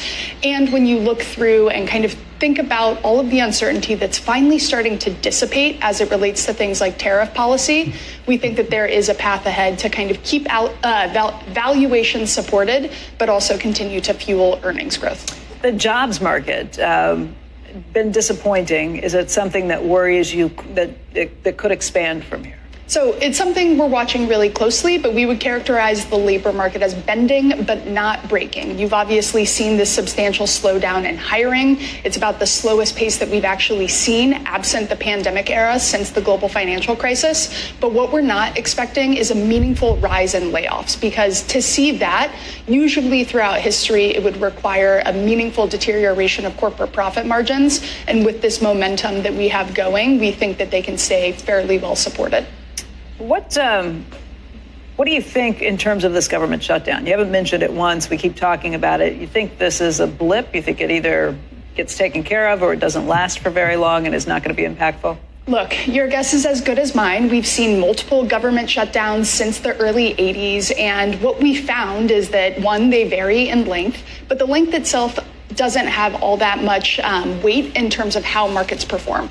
On average, stocks actually tend to rise. You actually see a modest decline in treasury yields. I think this time around, what we have to be mindful of is kind of the absence of some of that economic data should we get the shutdown and not receive things like the payrolls report this Friday, because it could just add further confusion and a lack of clarity to an already muddled macro picture. What are you expecting on Friday if we do get that? So in terms of the shutdown and the effects on the market and what I think is going to play out here with the shutdown, listen, I think if they do shut it down, I think there's a chance it could be a lengthy one. Because I think both sides, it's in their favor to have it be a lengthy shutdown, right? If you're on Trump, I think Trump wants to fire a ton of federal employees. I think Trump doesn't want the jobs numbers to come out because I don't think they're going to be great. So if anything, I think Trump is in a situation where he wouldn't mind things being shut down for months, just to be quite frank, right? I think the Dems, I don't think they're in. I think at the end of the day, like if they let it go a while, I think they're going to try to paint Trump as like, oh, he's trying to get rid of this and trying to get rid of that, and he doesn't want to, protect seniors' health care and all this sort of stuff, right? And so I think they'll be able to label him as the bad guy. And so I think both sides. I think this is a different one in my opinion than a lot of the previous like I've been in the market since 2008. I've seen plenty of these government shutdowns come and go, and we're going to shut it down, and then they make a deal. This is the one that I'm like, dang, man, this one feels like it could go a while. Like if it goes, like it could go a while. I don't know why either side would capitulate. If you're Trump, why would you capitulate? And if you're the Dems, why would you capitulate? I think, if anything, they let it go for quite a while. They let it go for long enough until it really starts to impact the markets and really shakes them up a lot, right? And then shakes up their big donors. Because you got to remember, all these politicians are funded by big money. So once big money starts being affected, let's say the market starts to go down considerably because, blah, blah, blah, or their businesses start to go down, that's the moment that sides will start to get pressure to capitulate, right? But until you get that, I wouldn't be surprised. Like, just neither side's like incentivized, right? And their big donors, the ones that back all these politicians, like the market's at all-time high right now, right? Let the market get hit hard because things go too long, and then the sides will start to have some pressure about like, okay, it's not actually the people. It's those big donors. It's the billionaires. It's the 9-figure net worth folks. Those are the ones. When they start to get hit, when their businesses start to get hit, when the market starts to get hit, when their net worth start to drop, they put pressure on Trump. They put pressure on the politicians, and then they say, okay. We'll get it done. We'll get it done. Yes, sir. Yes, sir. We'll get it done for you, okay? So that's how the real world works, if you never knew. Jobs number. So I think it would be nice to see a modest pickup in the pace of hiring, but we're not yet calling for a big, meaningful reacceleration. It's possible that you still see some of the lingering effects of the federal government layoffs from earlier this year start to show up in some of that unemployment data. We wouldn't be surprised to see the unemployment rate tick a little bit higher through year end, but still not calling for the labor market to totally collapse and deteriorate. And we think all of those ingredients keep the Fed on track for this kind of modest, gradual rate cutting cycle into 2026. There's been so much spending in technology and CapEx spending for AI. That has been a huge strength of the market. Where do you think the consumer stands at this point?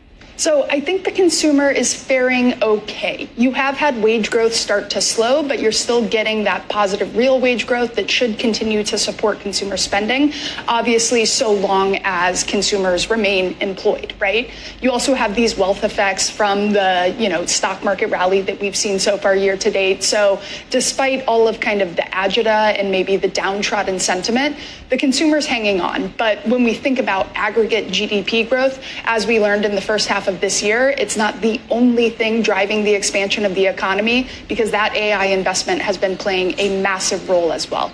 If we don't get government numbers, if there's a shutdown and there's an extended shutdown and we don't get government numbers for a while, where would you be looking to? Look, I think you can, look at things like JOLTS data, ADP. We have lots of models to kind of get a sense of how those things are trending, and also other private sources of that kind of data. And then, of course, with the upcoming earnings season, we'll be listening very closely to corporate commentary and kind of taking cues from that. Alrighty, next one up here, Julian Emanuel. You came in studio today. Julie, I'm going to sneeze. Don't. Julian Emanuel, Evercore ISI Chief Equity Derivatives and Quantitative Strategist is here. And Julian, I'm with you 100%. This whole AI, I don't know what it is yet, but it's something. It's still good. There's so much capital being deployed and got its tentacles everywhere, and it is amazing. But it's feeling, I don't know. It's Nick's over there using hand sanitizer right now. yeah, but it's feeling kind of late 90s like, or is it not? It's starting to. First thing I have to say is I'm glad as the guest I'm sitting wide angle. That's not far enough. At the desk. You know how, when someone sneezes, do you know how far it goes? So much power in a sneeze. All right, go ahead. So in our mind, there are a couple of actually key differences which make us optimistic that, you're going to keep going, powering through into 2026, is that what you've seen in 2025 is moving to the next level where companies across industries are actually talking about how AI is driving revenue. That was the sort of the solve that we needed to get further momentum behind the trade. And frankly, the other part of it is, unlike the 90s, is that the majority of the CapEx is being deployed by companies that have massive amounts of cash and massive amounts of earnings. And then the last thing for us is that when you look at the 90s, the trajectory of the indexes are quite similar, but actually the market internals were much more defensive in the late 1990s. It was essentially all tech all the time for the last 2 years. You look at advanced declines in this bull market, they don't capture the headlines, but the vast majority of stocks are rising as well.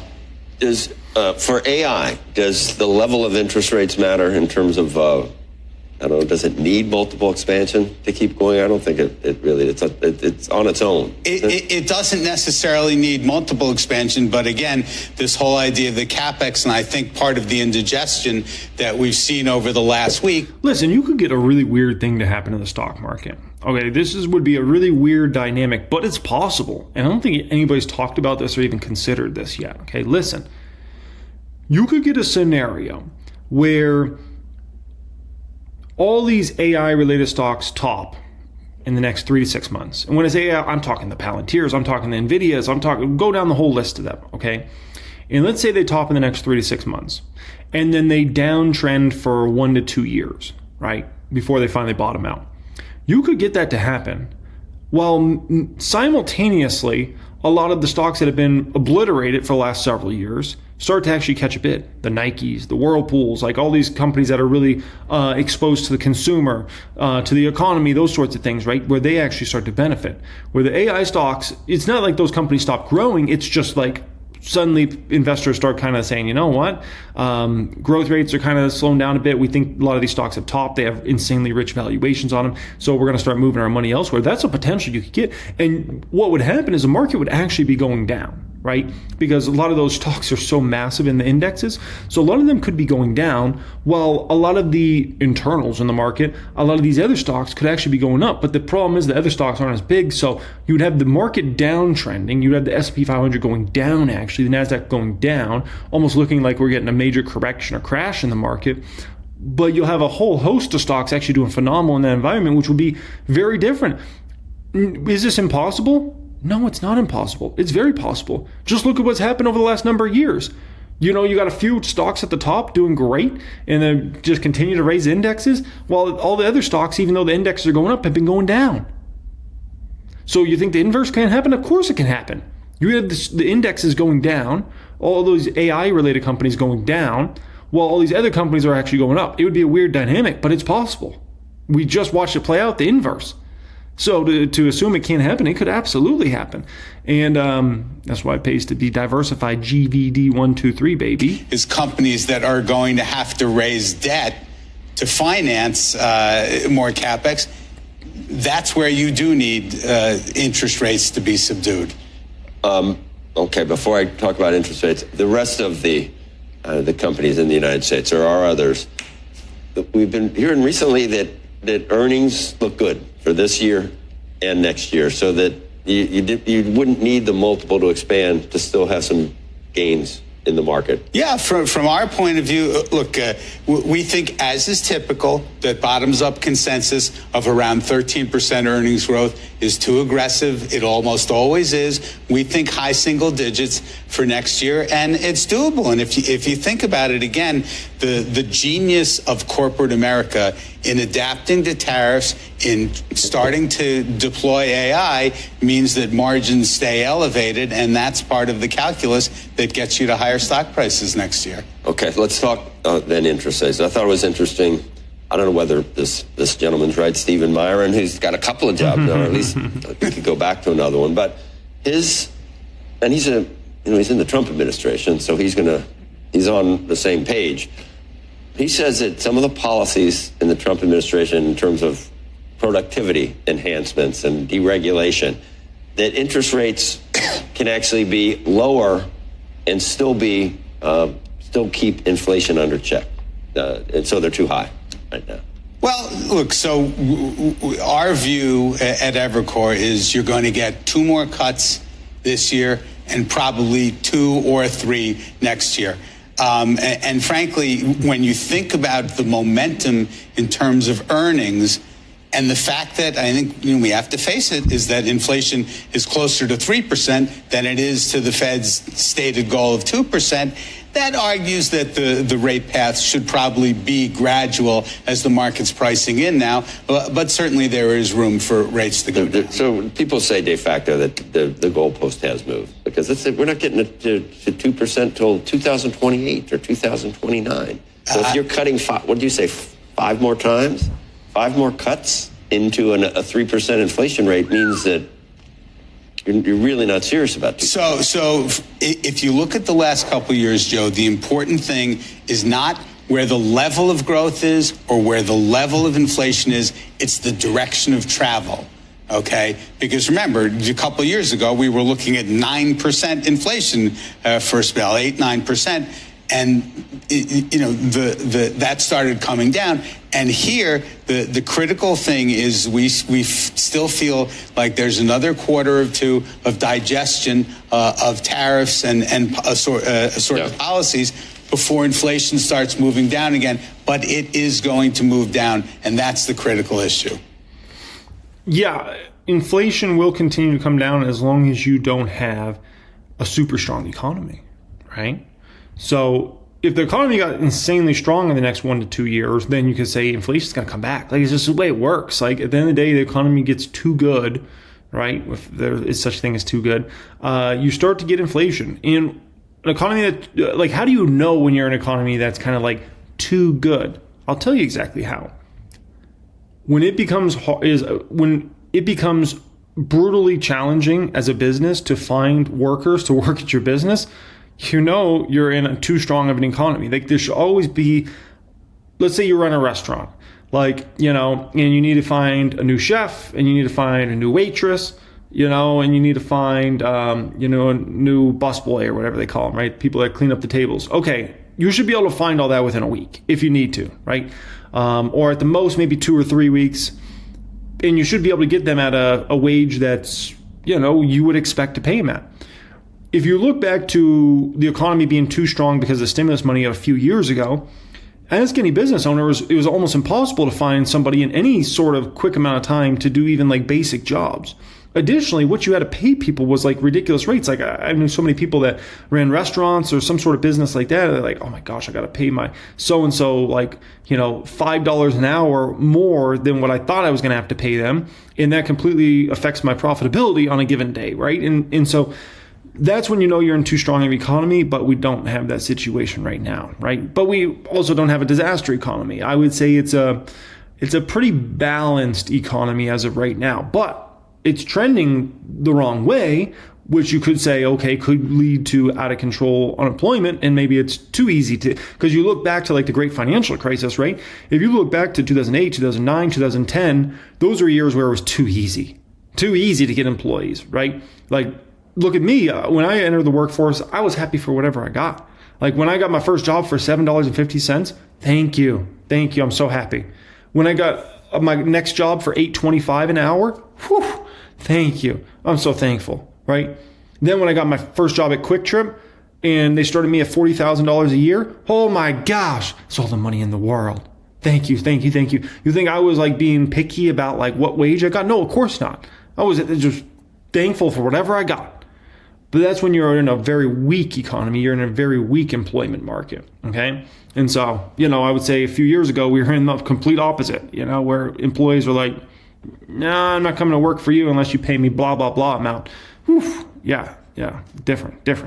So we'll keep it on the desk because everybody does own Nvidia. Joe, you want to take this one while we work on Josh's audio? All you need to do is just look at the growth of revenue. It's absolutely staggering. $26 billion in 2023, $60 billion in 2024, $130 billion in 2025. Estimate for 26, 206, 276 in 27, 321 in 28. I mean, that's just historic. It's unprecedented, something we have never seen in the capital markets, and it's the reason behind the astronomical performance that this company is exhibiting. So the target goes to 210 today from 200 at Citi on higher AI infrastructure. The target at KeyBank is now 250. We'll go back to Josh Brown as we've fixed his audio. So I don't need to look to the side and do what's up with that? I can't hear anything because I'm told now I can. My bad. All right, here we go. Look, here we go. I think the big takeaway for investors from this whole era is that sometimes the most obvious way to play a theme is the most obvious way to play a theme. You have to remember, 25 years ago, I was a retail stockbroker, and we were trading the original .com boom. And every time a stock would make a huge move, like a Dell computer. I could definitely see JB doing that, right? By the way, let me poke back to something real quick. Go back to that Joe Terranova thing. He's talking about, Nvidia's going to do 200 something billion, then 275, 300 something, right? Maybe. But listen, there's a potential that, maybe these companies are way overspending this year and next year, and they cut back in 27, 28. I don't think people should just assume for sure, 27 and 28 numbers Nvidia's going to grow great again in 27, 28. That's looking way too far ahead. We know this year's set, and we know next year's going to be good growth as well, but not insane. A 27, 28 are wild cards, man. We got to see what the demand is really for these end products. Are there some killer apps? And if not, you'll see some companies pull back, and no one's really talking about the elephant in the room, which is AMD's finally ready to compete with Nvidia, and that will impact Nvidia in some sort of way. Not a big at first, but if you're talking about then at 27 numbers, 28 numbers, wait to see AMD's numbers, then look at Nvidia, and you're going to see AMD's got the massive growth, and Nvidia's, I think they're going to have trouble growing the business in any substantial way in 27, 28. And I think there's a potential that could go through revenue declines. And I just don't think anybody's even considering that or taking that serious right now. And I'm like, I think you should, but whatever. Or a Cisco or a JDS Uniphase or a Lucent Technology. My clients would be like, okay, but what's the next, right? What's the next Lucent? What's the next Cisco? And we would end up in stocks that would obviously blow up like Ciena, and we would end up in things like Juniper Networks and Sycamore. The old timers watching the show will be chuckling along with me. Nvidia is still the most obvious way to play the AI build-out theme. Just look at the CoreWeave deal today. It's a $14.2 billion agreement with Meta. It's great for CoreWeave because it diversifies them a little bit away from Microsoft and adds another monster company to their roster of clients in a very big way.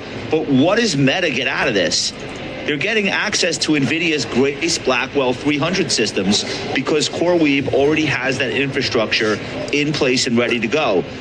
All of this benefit accrues to NVIDIA in the end. So it may not go up the most from here relative to other AI plays, but it is the foolproof name for people that want to gain sector exposure or want to gain thematic exposure. And I don't really see that changing. They've got this unbelievable competitive position. We've been talking about it on the show forever because it's true. And everyone's always like, well, what's the next? What's the new NVIDIA? There are other ways to play AI. We've seen other chip companies work out. I've talked about Lam Research on the show. We've had Broadcom, we've had AMD, but in the end, I still think people would be better off looking for the obvious answers and defaulting to them. And if you've done that with NVIDIA, congratulations. We're now breaking into a new range, and who knows how high this one can go. Well, the question is what to do with it from here. The stock's up 8. I think JB makes a fair point there, right? I think he makes a fair point twice. There's other ways to play the AI trade other than just Nvidia, right? There's no doubt. But he also brings up a point about sometimes you're always trying to search for the next when the next thing is the one that is the thing you're talking about, right?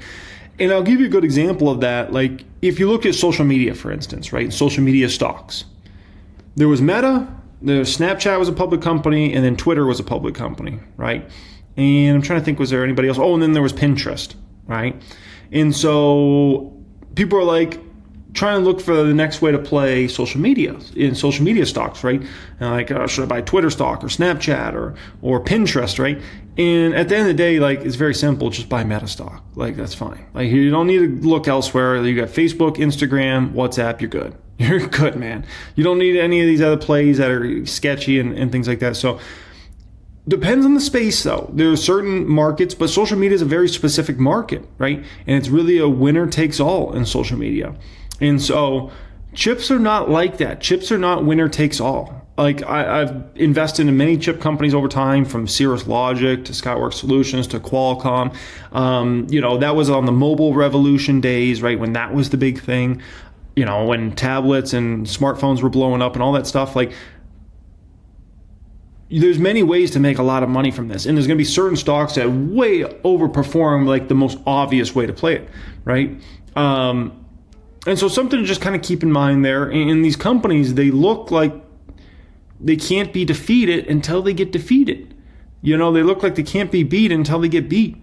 And so, Qualcomm, I could take you back to Qualcomm, right? Qualcomm's still a public company. Hardly anybody talks about Qualcomm nowadays. That's kind of funny because I can tell you, like, Qualcomm 10 years ago or so, it might be even longer than 10 years ago, 10 years ago, 12 years ago. Qualcomm at that particular time was what Nvidia is now in terms of the amount of talk. Like, oh my gosh, they used to talk about Qualcomm, it seemed like every day on CNBC, right? And so Qualcomm was essentially, I want to back it up here and so you guys can kind of see what's going on with Qualcomm back then, right? Qualcomm bottoms out here kind of in 2009, like a lot of stocks did, right about here at $32, right? Then it goes on a massive run over the coming years, all the way to, let's say, $80 or so, right? And like Qualcomm was all the talk and all the hype in the market at that particular time because they were, part of the mobile revolution. They were arguably the most important company behind that whole new wave and the chips they had. And then all of a sudden, there was a breakup with Apple that started to happen, right? Where Apple went a different way. There was government starting to look into some potential monopoly type practices, and it killed the momentum in Qualcomm for years. And then they got in a lawsuit with Apple. It was a whole situation. So it all looks great until it doesn't look great, right? And all of a sudden you get a government look in. All of a sudden you get in a fight with your big customer, and then Qualcomm was dead money for years. It took all the way until 2019 to get back to that $80 level, right? And so right now it looks all amazing in regards to Nvidia, right? It looks absolutely perfect, but it all looks perfect until it doesn't look perfect anymore, right? And all of a sudden, this happens, and then all of a sudden this goes a little south, and this relationship sours, and all of a sudden the government's like, we're going to look at this thing. So just something to keep in mind. 18% in the third quarter. I know you're not. I do find it interesting, Amy, that you're trimming Nvidia here. Why now? Well, we've trimmed it. We've owned it since 2014, so we've trimmed it along the way up. Every sale has been a bad sale so far. Obviously, it's making an new all-time so high. Why is this time going to be different? I'm not sure it will be different. I just think I agree with everything Josh said. This is the most obvious play. We're not selling out of it. But I do think it's prudent as the position keeps getting larger to just keep it in line. I do think at $4.5 trillion, you're kind of asking yourself, okay, what's the upside? I mean, if you know what? Right. If Brad Gerstner was here right now, you know what he would tell you the upside is? Because he said it this past weekend with Jensen Huang in his podcast with Bill Gurley. The upside's $10 trillion market cap. Market cap. That's okay. not 10 more trillion from here. But you're talking about a $10 trillion market cap. A double from here. I think that's a while away. And I think, and with Nvidia, you do get opportunities to sort of go back in. It hasn't been a straight line That's up. true. And I do think you're seeing more articles about what the return on this AI, this, as Joe said, the trillions of dollars that are going into AI CapEx right now. What's the return on that? When are we going to start to see that? I think you will get people questioning that again on the way up if it eventually gets to 10 trillion, which again, we'll see. I mean, this remains a key question as Wolf, Jim, talks about AI spending expectations and how it's the biggest driver of market performance. Mm-hmm. So the hyperscalers are tripping over one another to continue to spend tens of billions of dollars towards their AI, their build-outs. And for now, it's great. And that's why Citi has raised its forecast for the hyperscalers to continue to spend the way they are. The moment, and who knows when it's going to be, could be next year, could be 10 years from now, who knows. The moment that there's a comment about spending less in CapEx, is that the moment? And this is the issue with Nvidia stock, ladies and gentlemen. Exactly what's happening right in front of you is the issue with Nvidia stock. Everybody's trying to figure out where's the top. Is it at a $4.5 trillion market cap, 5 trillion, 10 trillion? You know, it's all a big debate. Like, you're trying to top call. This is the issue. And it's a major issue. And it holds back Nvidia's valuation and all these chip stocks valuation, because there's a viewpoint, and it always comes true. Like, it's never not come true with chip stocks. There's always a top and then a massive crash. I've never seen it in the history of chip stocks, in my 17 years being in the stock market, where it failed. And it will happen again with Nvidia, where it's going to reach a top at some point in time, and then it's going to go through a massive crash. It's very different than like a software stock, a SaaS stock, right? People view those as like, hey, you sign up your customers, you keep them in the ecosystem for years, decades to go in the future. They spend the same amount with you or a little bit more each year. Boom, phenomenal. With Nvidia, it's not like that. It's like, okay, 1 year a customer could spend 10 billion with you, and the next year they spend 4 billion with you. And oh my gosh, that doesn't usually happen with SaaS type companies, right? And so that's a very important factor that you got to consider. And that's why a stock like Nvidia doesn't trade at a way richer, the forward P on Nvidia, I think, is in the 40s right now. Now you say, well, given the growth rates this company's been put up, it should be trading higher than that. It doesn't, because everybody's trying to figure out where's the top here. Right? They don't want to pay a massive forward P at this stage of Nvidia, because likely growth rates are going to start to slow considerably over the next few years. And so you don't want to pay a 40, especially if there's then, after you slow those growth rates a lot, then there's a crash cycle. That, you got to understand the game of the stock market and the game of investors. A lot of investing comes down to what? It comes down to trust.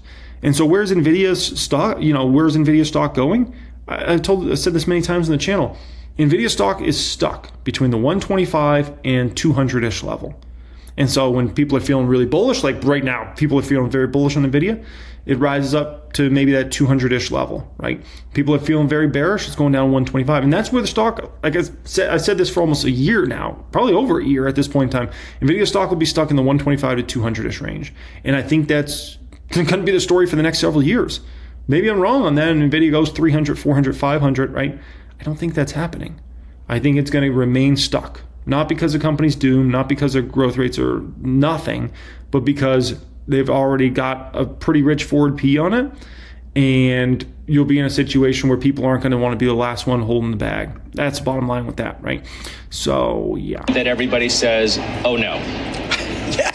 Yes, it is, Scott. But I think to the setup of your question, that we're probably a long way away from that. And it's not just because those hyperscalers have made such bold announcements really quite frequently and quite recently, but it's also there's other aspects to this that I don't think we give enough attention to, like the international exposure for AI buildouts. Let's not forget, just a few months ago, the President Trump visit to Saudi Arabia, the data center buildouts that are going on in the Middle East. Europe doesn't want to left behind. Asia doesn't want to get left behind. So I really don't think that, when you consider international, I don't think that moment of truth, if we'll call it that, is anytime soon. Let's look at Nvidia again, guys. Put it back up for me, please, and take it out at least a year. Just to show you it's not immune to sell downs. Yeah, we've seen it happen. And give me a year now, if you could, because it didn't happen that long ago. It did. If you look at the 1 year, it was in the spring that the stock had that reset. It got into the 90s. It did along and with here we are with a reboot, a double since then. It did along with the market, and it really was a source of liquidity, an ATM, if you would, at that point. I think if you're owning Nvidia, you're asking yourself the question. Jim nails it. I mean, and you brought it up to Jim Scott. It is all the risk surrounds the spending slows. Okay, how are we funding the spending right now? If you take the Mag 7, obviously Nvidia's not going to be part of this, and you also put Tesla to the sidelines, you're left with 5 companies who have $480 billion in free cash flow from operations this year to spend on the build-out. Citi says CapEx across the hyperscalers is going to increase in 26 from 420 to... Another great thing Nvidia has going for it for the next 3 months here. Okay, listen, very important. Who wants to sell Nvidia in the next 3 months and pay taxes on that? Oh, like everybody's made money on Nvidia stock, right? So you go sell Nvidia October, November, December, get ready to pay your taxes in a few months. Like a lot of people aren't going to want to do that. So if people do look, if they're going to look to cash Nvidia stock, you know when they're going to look? The first quarter of the 2026. They'll wait because they're like, I don't want to pay taxes right now. Let me just wait till January, February. I'll cash my Nvidia shares then and wipe my hands clean, whether it's all of their shares or a portion of their shares. But just a lot of people aren't going to be rushing out there unless the whole market goes down. If the whole market gets freaked out over, I don't know, the government shutdown, whatever, right? Nvidia stock's going down. But outside of a whole market meltdown, people aren't going to be incentivized right now to cash Nvidia shares. They're going to be like, dude, we'll wait on that. Wait till January, February. Then we can worry about those taxes in April of 2027. Doesn't that sound good, right? So, you know, that's the thing you got to understand about tax loss harvesting and why some people sell stocks in that fourth quarter versus why people are like, I'm doing everything I can to avoid selling that stock in the fourth quarter. 490 billion, right? So you're approaching $500 billion in spend, and through 2029, from 2.3 trillion to near 3 to 2.8. So you're already looking out to 29. I mean, are we buying these stocks today trying to guess what 2029 is going to look like? If we're suggesting that a lot of the market performance is in fact being driven by the spend, as Wolf suggests. I would be remarkably surprised if along the journey to 2029, there is not some form of a stumble, whether it's in the economy, that allows that free cash flow grow, not to continue at the pace that we've seen it over the last several years. So I think you have to be prepared for that. It doesn't mean I want to sell Nvidia.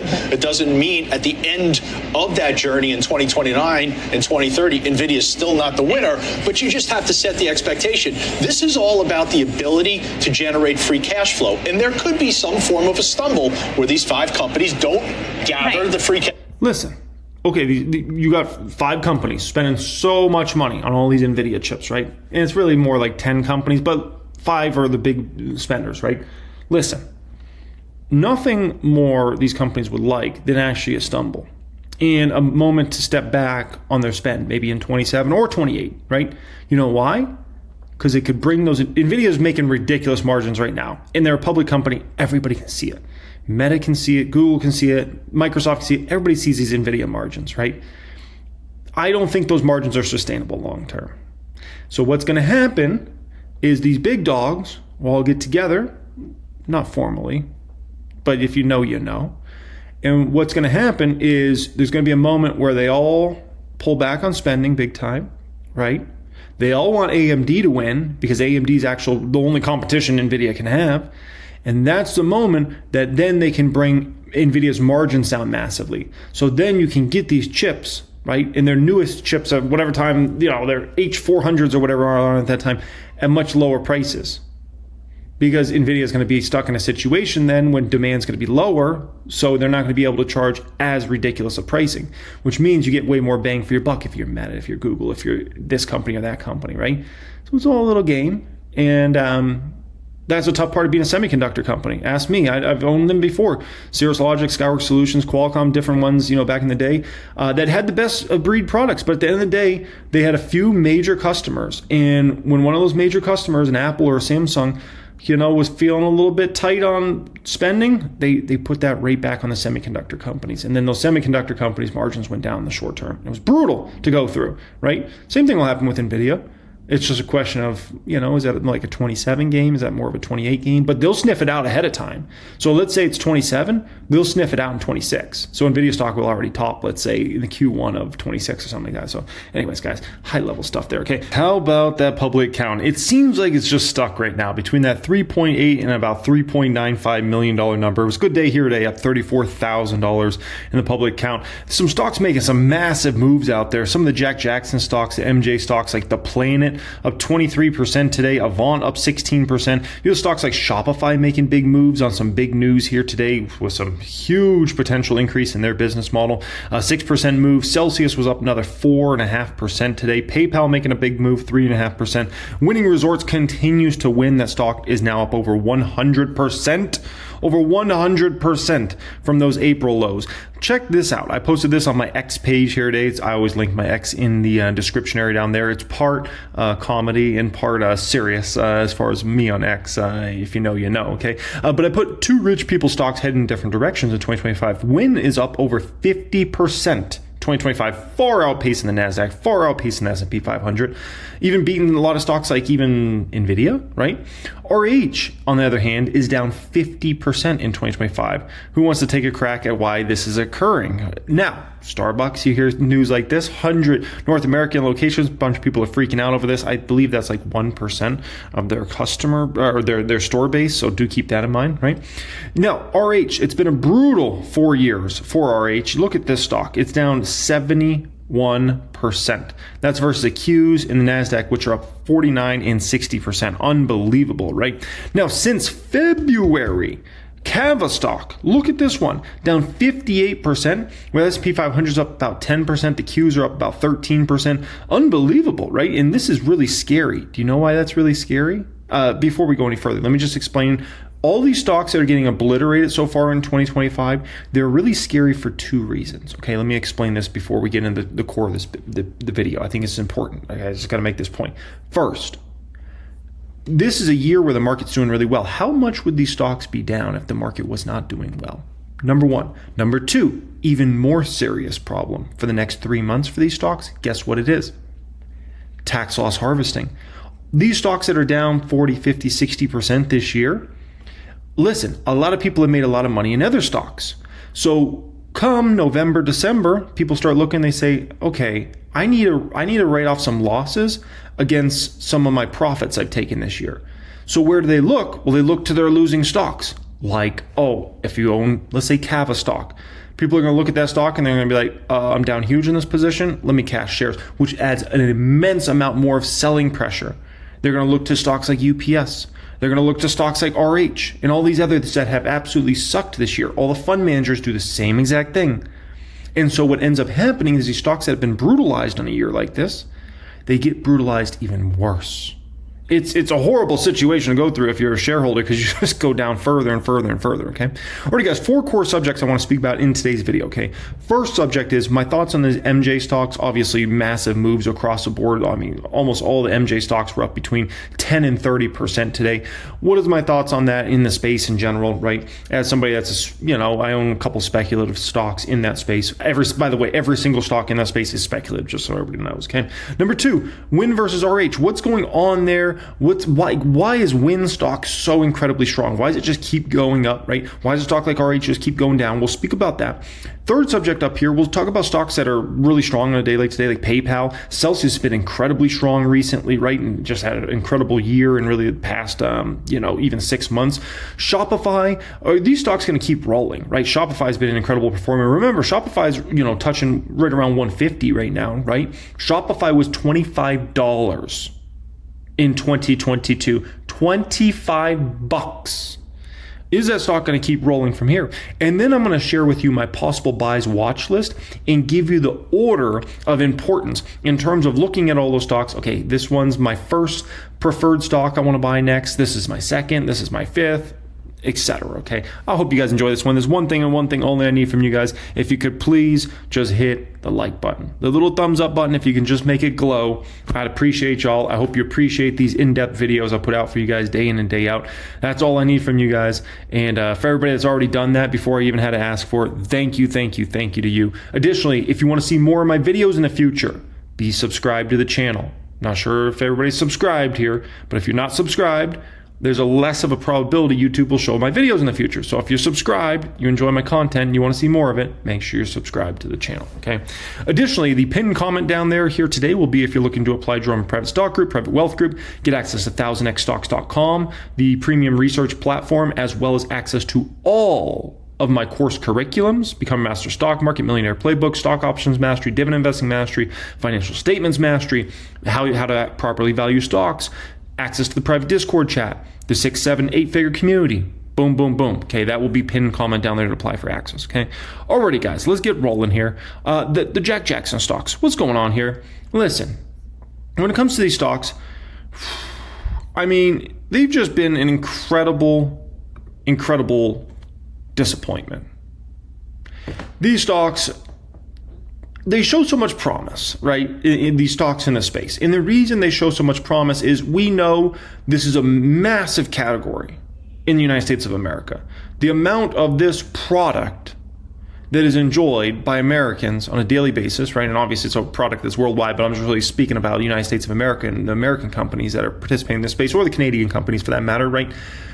Like, it's not like this is some secret, like, new product service that people are like, oh, I don't know if there's a market for that. No, there's a huge market for that. This is based upon estimates from a few years ago.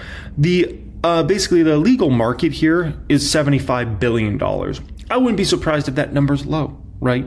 No, the legal market's an issue in many ways, right? Because at the end of the day, if somebody gets caught selling the product, they have to go to jail, which is actually a stress on the financial system, right? Because you take that person out of the economy, spending money, making money, things like that, and you throw them in jail, okay, that costs a lot of money. So, like, that's not a good situation. Additionally, if this was all, imagine if the government was able to make money on all these sales that are going on, right? That's a lot of sales tax revenue. That's a lot of money to the federal government even, right? Local governments, like, it's a huge deal. It's a lot of businesses that could be started, that would be successful and hire people and all those sorts of things, right?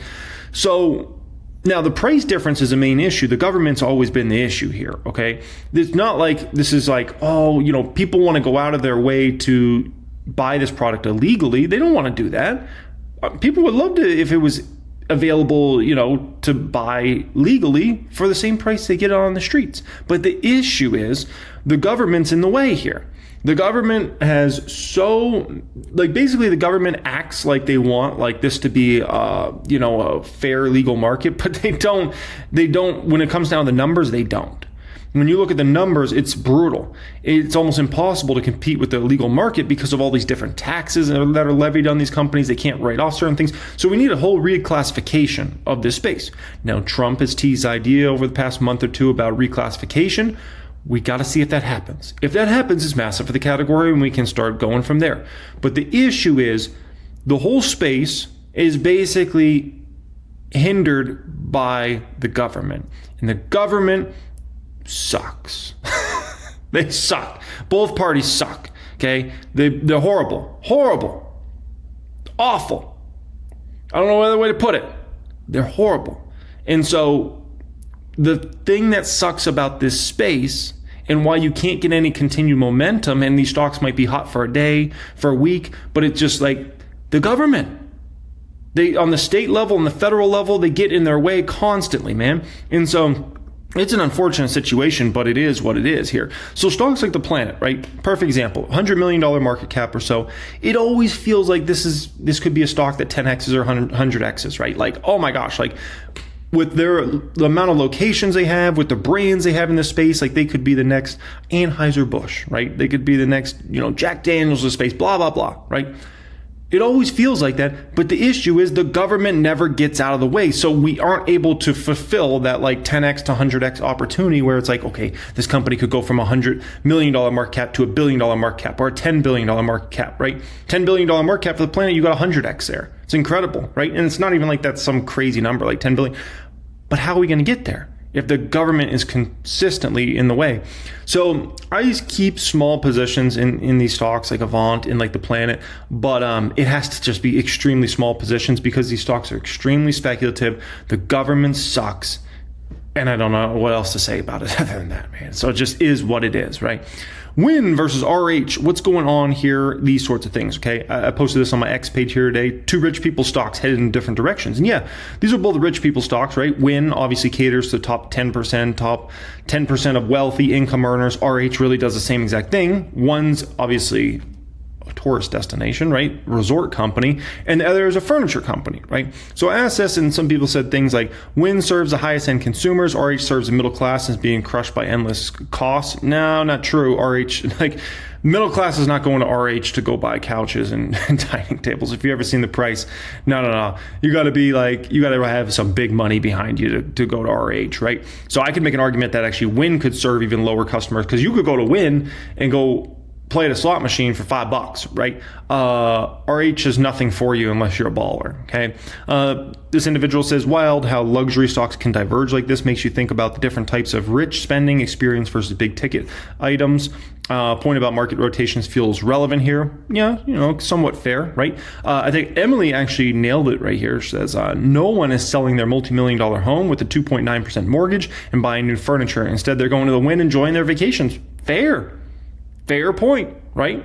That's more right on. That's more right on. Agreed. Like, at the end of the day, when it comes to furniture sales, a lot of people buy new furniture when they move.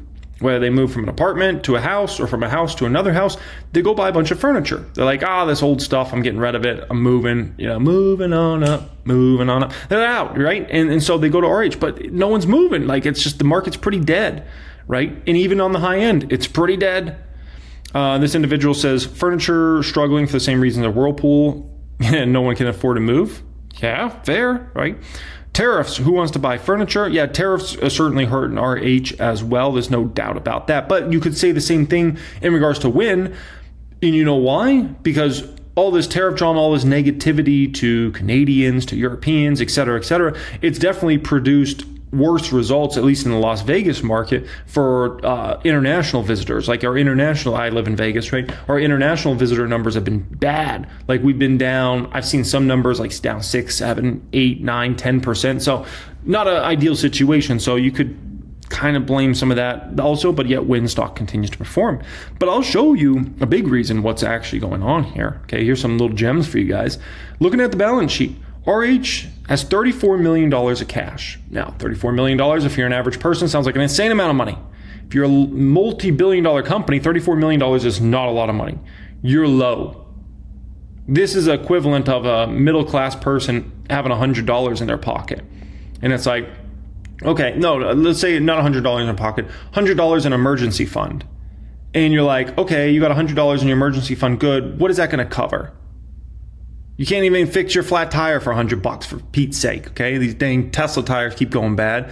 Every other day, it seems like I'll have to get new tires, $200, $300 a tire anyways. I don't want to get off subject here, but you're not going to cover much. And so when you got $30 million of cash, like, you're not going to cover a lot when you're a multi-billion-dollar company, right? Additionally, look at how much debt they have. Look at the term loans they have here. Almost a $1.9 billion term loan there. This term loan's $467 million. Huge. And they have a shareholder deficit of over $40 million. Now compare that to, let's go back 3 years ago. And look at the difference versus where this company was 3 years ago. Over $2 billion of cash and cash equivalents. No way. They went from over $2 billion to just over $30 million. That's insane. Look at the stockholders' equity 3 years ago, $1.2 billion in stockholder equity versus a shareholder deficit now. What a turn. And it's because the CEO decided he wanted to do this massive share buyback, one of the worst decisions I've ever seen in corporate history. Horrible. And so now people are worried. They're like, what if the economy got worse? What if housing market? You never know when housing's going to bottom, right? Obviously, you would think housing will bottom sometime soon, right? If mortgage rates start going down. What if that doesn't happen? Could RH go bankrupt? It's a fair question. Like, is it possible? You never know, right? And so this is a company just in a bad situation. Now you look at Wynn Resorts on the other hand, right? Look at Wynn Resorts. This was their latest quarter. Almost $2 billion in cash and cash equivalents. What a difference in the balance sheet. One decided to gamble their balance sheet in a huge way. And guess what? It wasn't the gambling company. Isn't that something? Who would have thought the furniture company would be the big gamblers in the house and decide to gamble their balance sheet on a massive, insane, out of control buyback? While Wynn Resorts, the gambling company, said, we're not going to gamble our balance sheet. Wow, isn't that something? No, additionally, Wynn has a big property that will be opening in 2027 in the Middle East, right? About a $5 billion budget project was announced back in 22, and it should be opening, I don't know, my guess is some point in the first half of 2027. So we're probably about, I would say about a year and a half out from that property opening. You want some updates on it? Look at that, baby. Some new pictures here. If you want to ever see pictures, you can go to this if you're into Wynn stock, that is. But glass time, baby. They got the glass going on. This is that beautiful property they're building in the Middle East. This is a one of one in that entire region. We know it's going to be a big deal. We just don't know how big of a deal it's going to be in the Middle East, right? But they have nothing like this. There's nothing you could compare this property to in the Middle East when you're talking about an integrated gaming resort that is multi-billion dollars and has gaming in it. Like, there's no comp for this. So it's the closest thing I've seen since Las Vegas Sands opened the Marina Bay Sands in Singapore, which has just been one of the biggest winning resorts in the history of mankind. Like, incredible the profits that resorts put off for Las Vegas Sands over the years. So yeah, it's a big deal, right? By the way, I might go to the Middle East in 2027. I've never been. I might go. I might stay at the property in 2027. I might do it. My question is for everybody out there that travels a lot. Listen, I know there's a lot of you guys that are traveling beasts. Should I do, in the next 2 years, I'm going to probably do a European trip for sure and an Asian trip for sure in the next 2 years, right? Those will be separate trips though.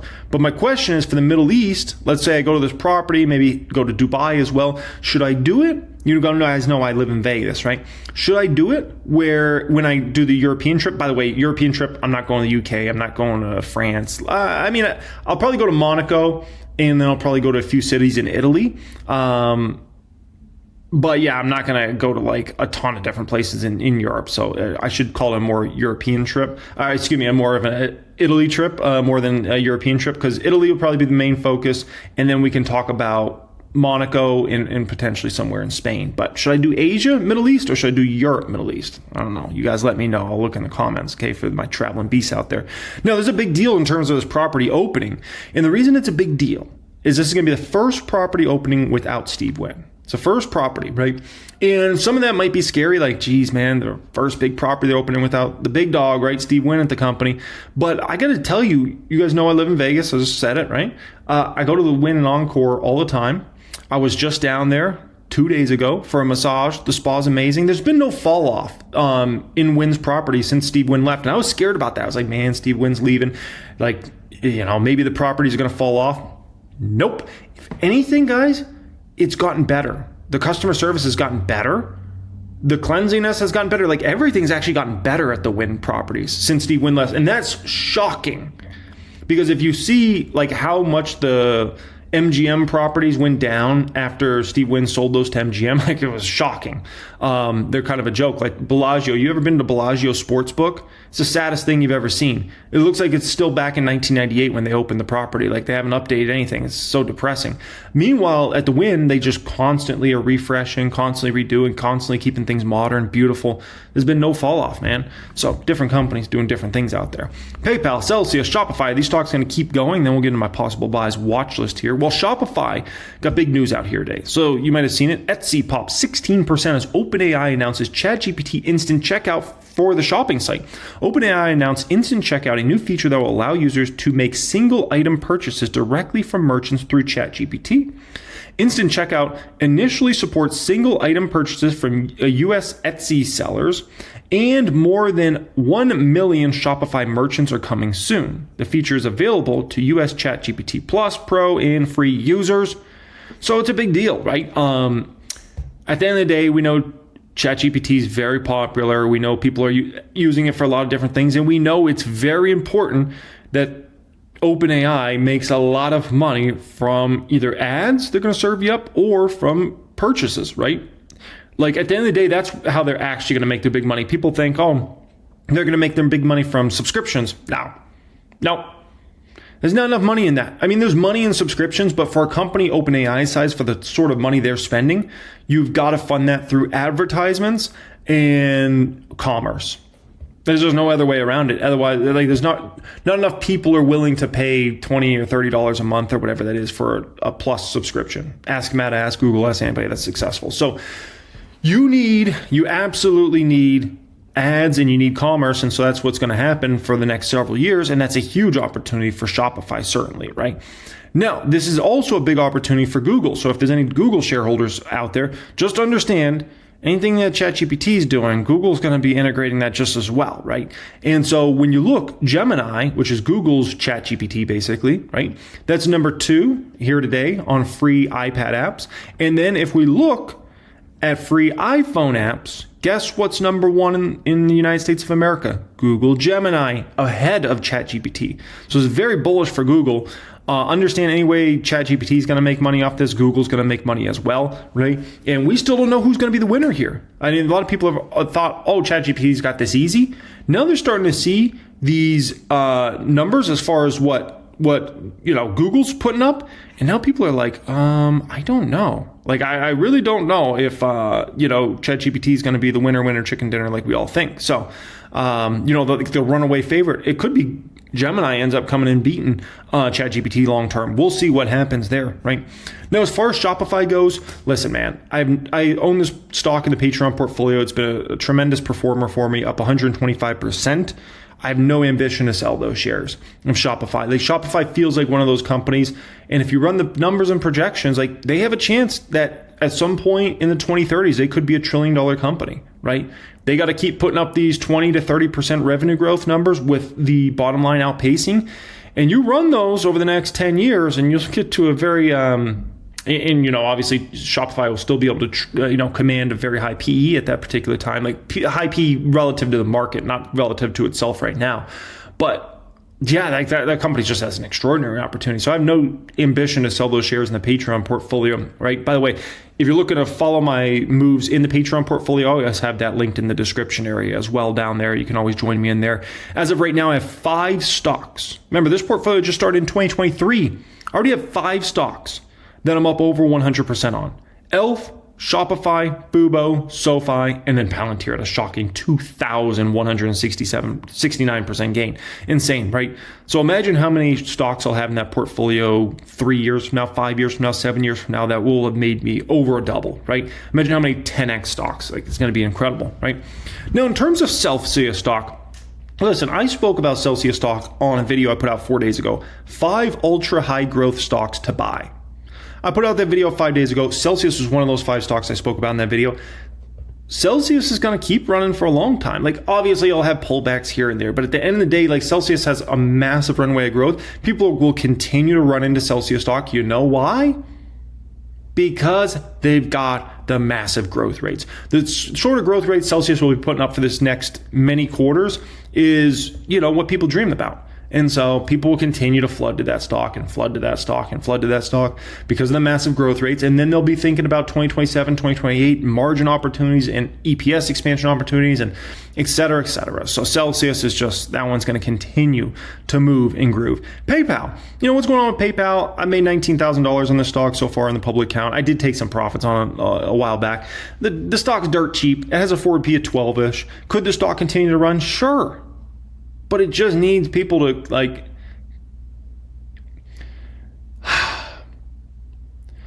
they've got to show better growth rates.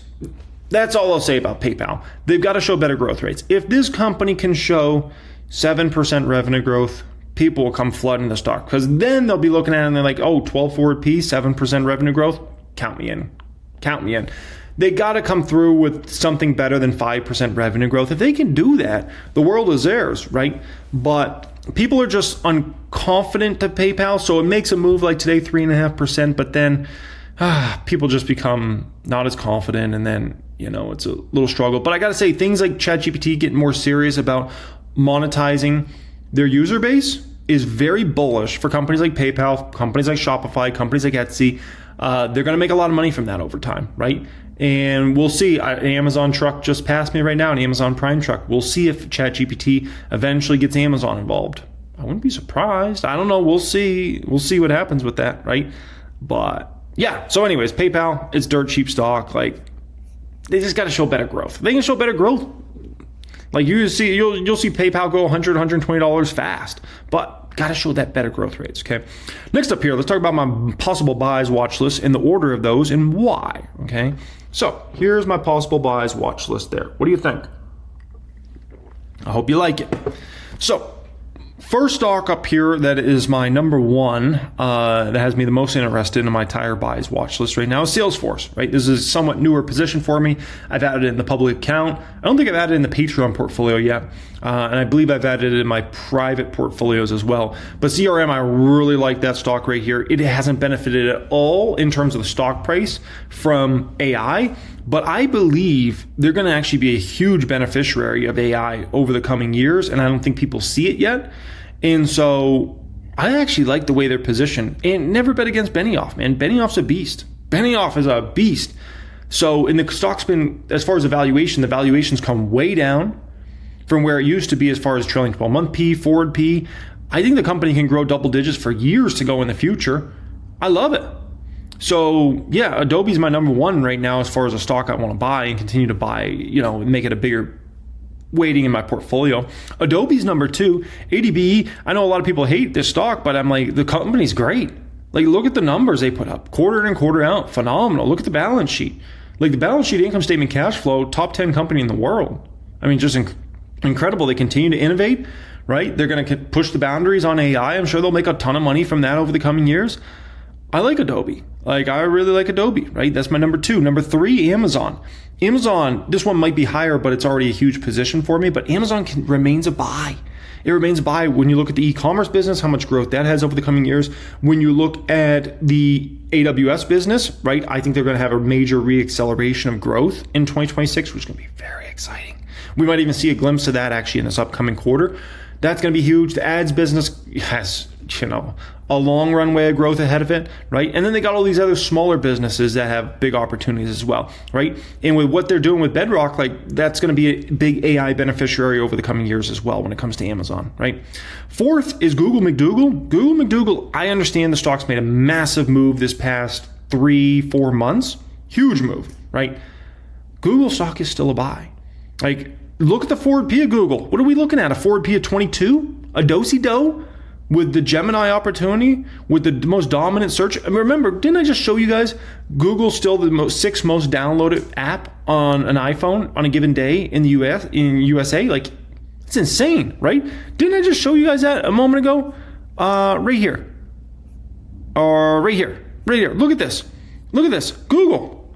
You think like everybody's got Google already downloaded. Like, no one's downloading Google anymore. They already got it. Still the sixth most downloaded free app on a daily basis on iPhone. That's insane, right? By the way, Meta, Threads is number 3. Threads continues to boom.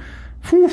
Like, that's a really exciting opportunity, Threads, by the way. But anyways, I don't want to get off subject in regards to Meta. But and by the way, Meta's a buy right now too. That would be on my possible buys watch list if it wasn't already such a ridiculously huge position for me in the public account, right? What is it, 1.2 million or whatever, right? Number 5 is Nike. Nike reports earnings tomorrow. I hope they go down. I don't want this. 2026, I have my blessing. 2026, go up, Nike. You go up as far as you want to go. But actually, right now, I'd rather have it go down. I would love to just add a little bit more Nike before the end of this year. And then you do your thing, Nike, okay? But I'm almost done buying Nike, by the way. Just so you guys know, almost done. My hope is this is one last earnings kind of drawdown. And I get one last kind of big buy-in before the end of the year. But we'll see.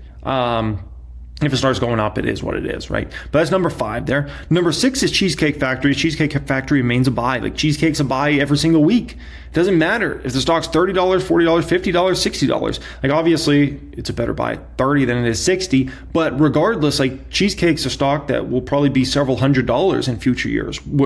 As Flower Child gets expanded, as North Italia gets expanded, right? And it looks like rents are struggling in regards to that space. So I wouldn't be surprised if Cheesecake over the next 2 or 3 years here gets some very favorable,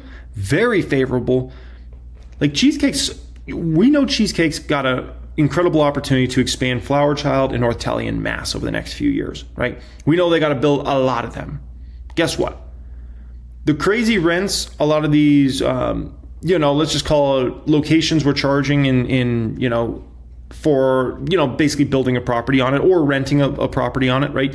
That's definitely been chilling out. Let's just call it that. Okay. Now, additionally, workers, as far as the economy goes, construction workers is more readily available than certainly it was a year ago or a few years ago at this point in time. So if we're in a weaker construction environment, Cheesecake could then build these North Italias and the Flower Childs for much cheaper prices than you might have thought, which could be very good. Now, additionally, if the economy is weaker the next 2 or 3 years, which it might or might not, okay? And if it's not, and the economy is booming over the next 2 or 3 years, and Cheesecake's their restaurant's going to be doing crazy volumes and crazy numbers, right?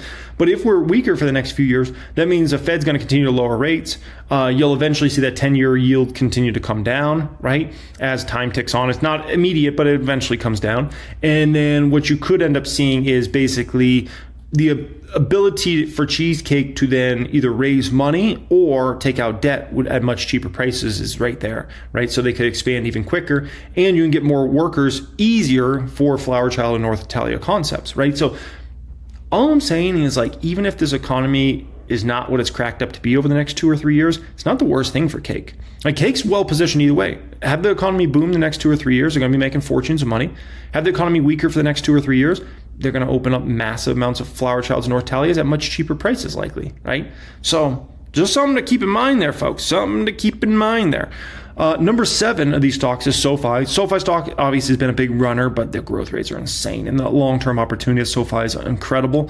So it still is a stock I'm very interested in, right? Cava's actually moved up to number 8 now. That stock continues to just get pounded. We'll see. If Cava continues to go down all the way to Chinatown, I might step in Cava in December or January 2026 and start a position and then build it throughout 2026. But we'll see. We'll see. But that one definitely has my attention. It's moving up the ranks as far as me being interested in buying it, okay?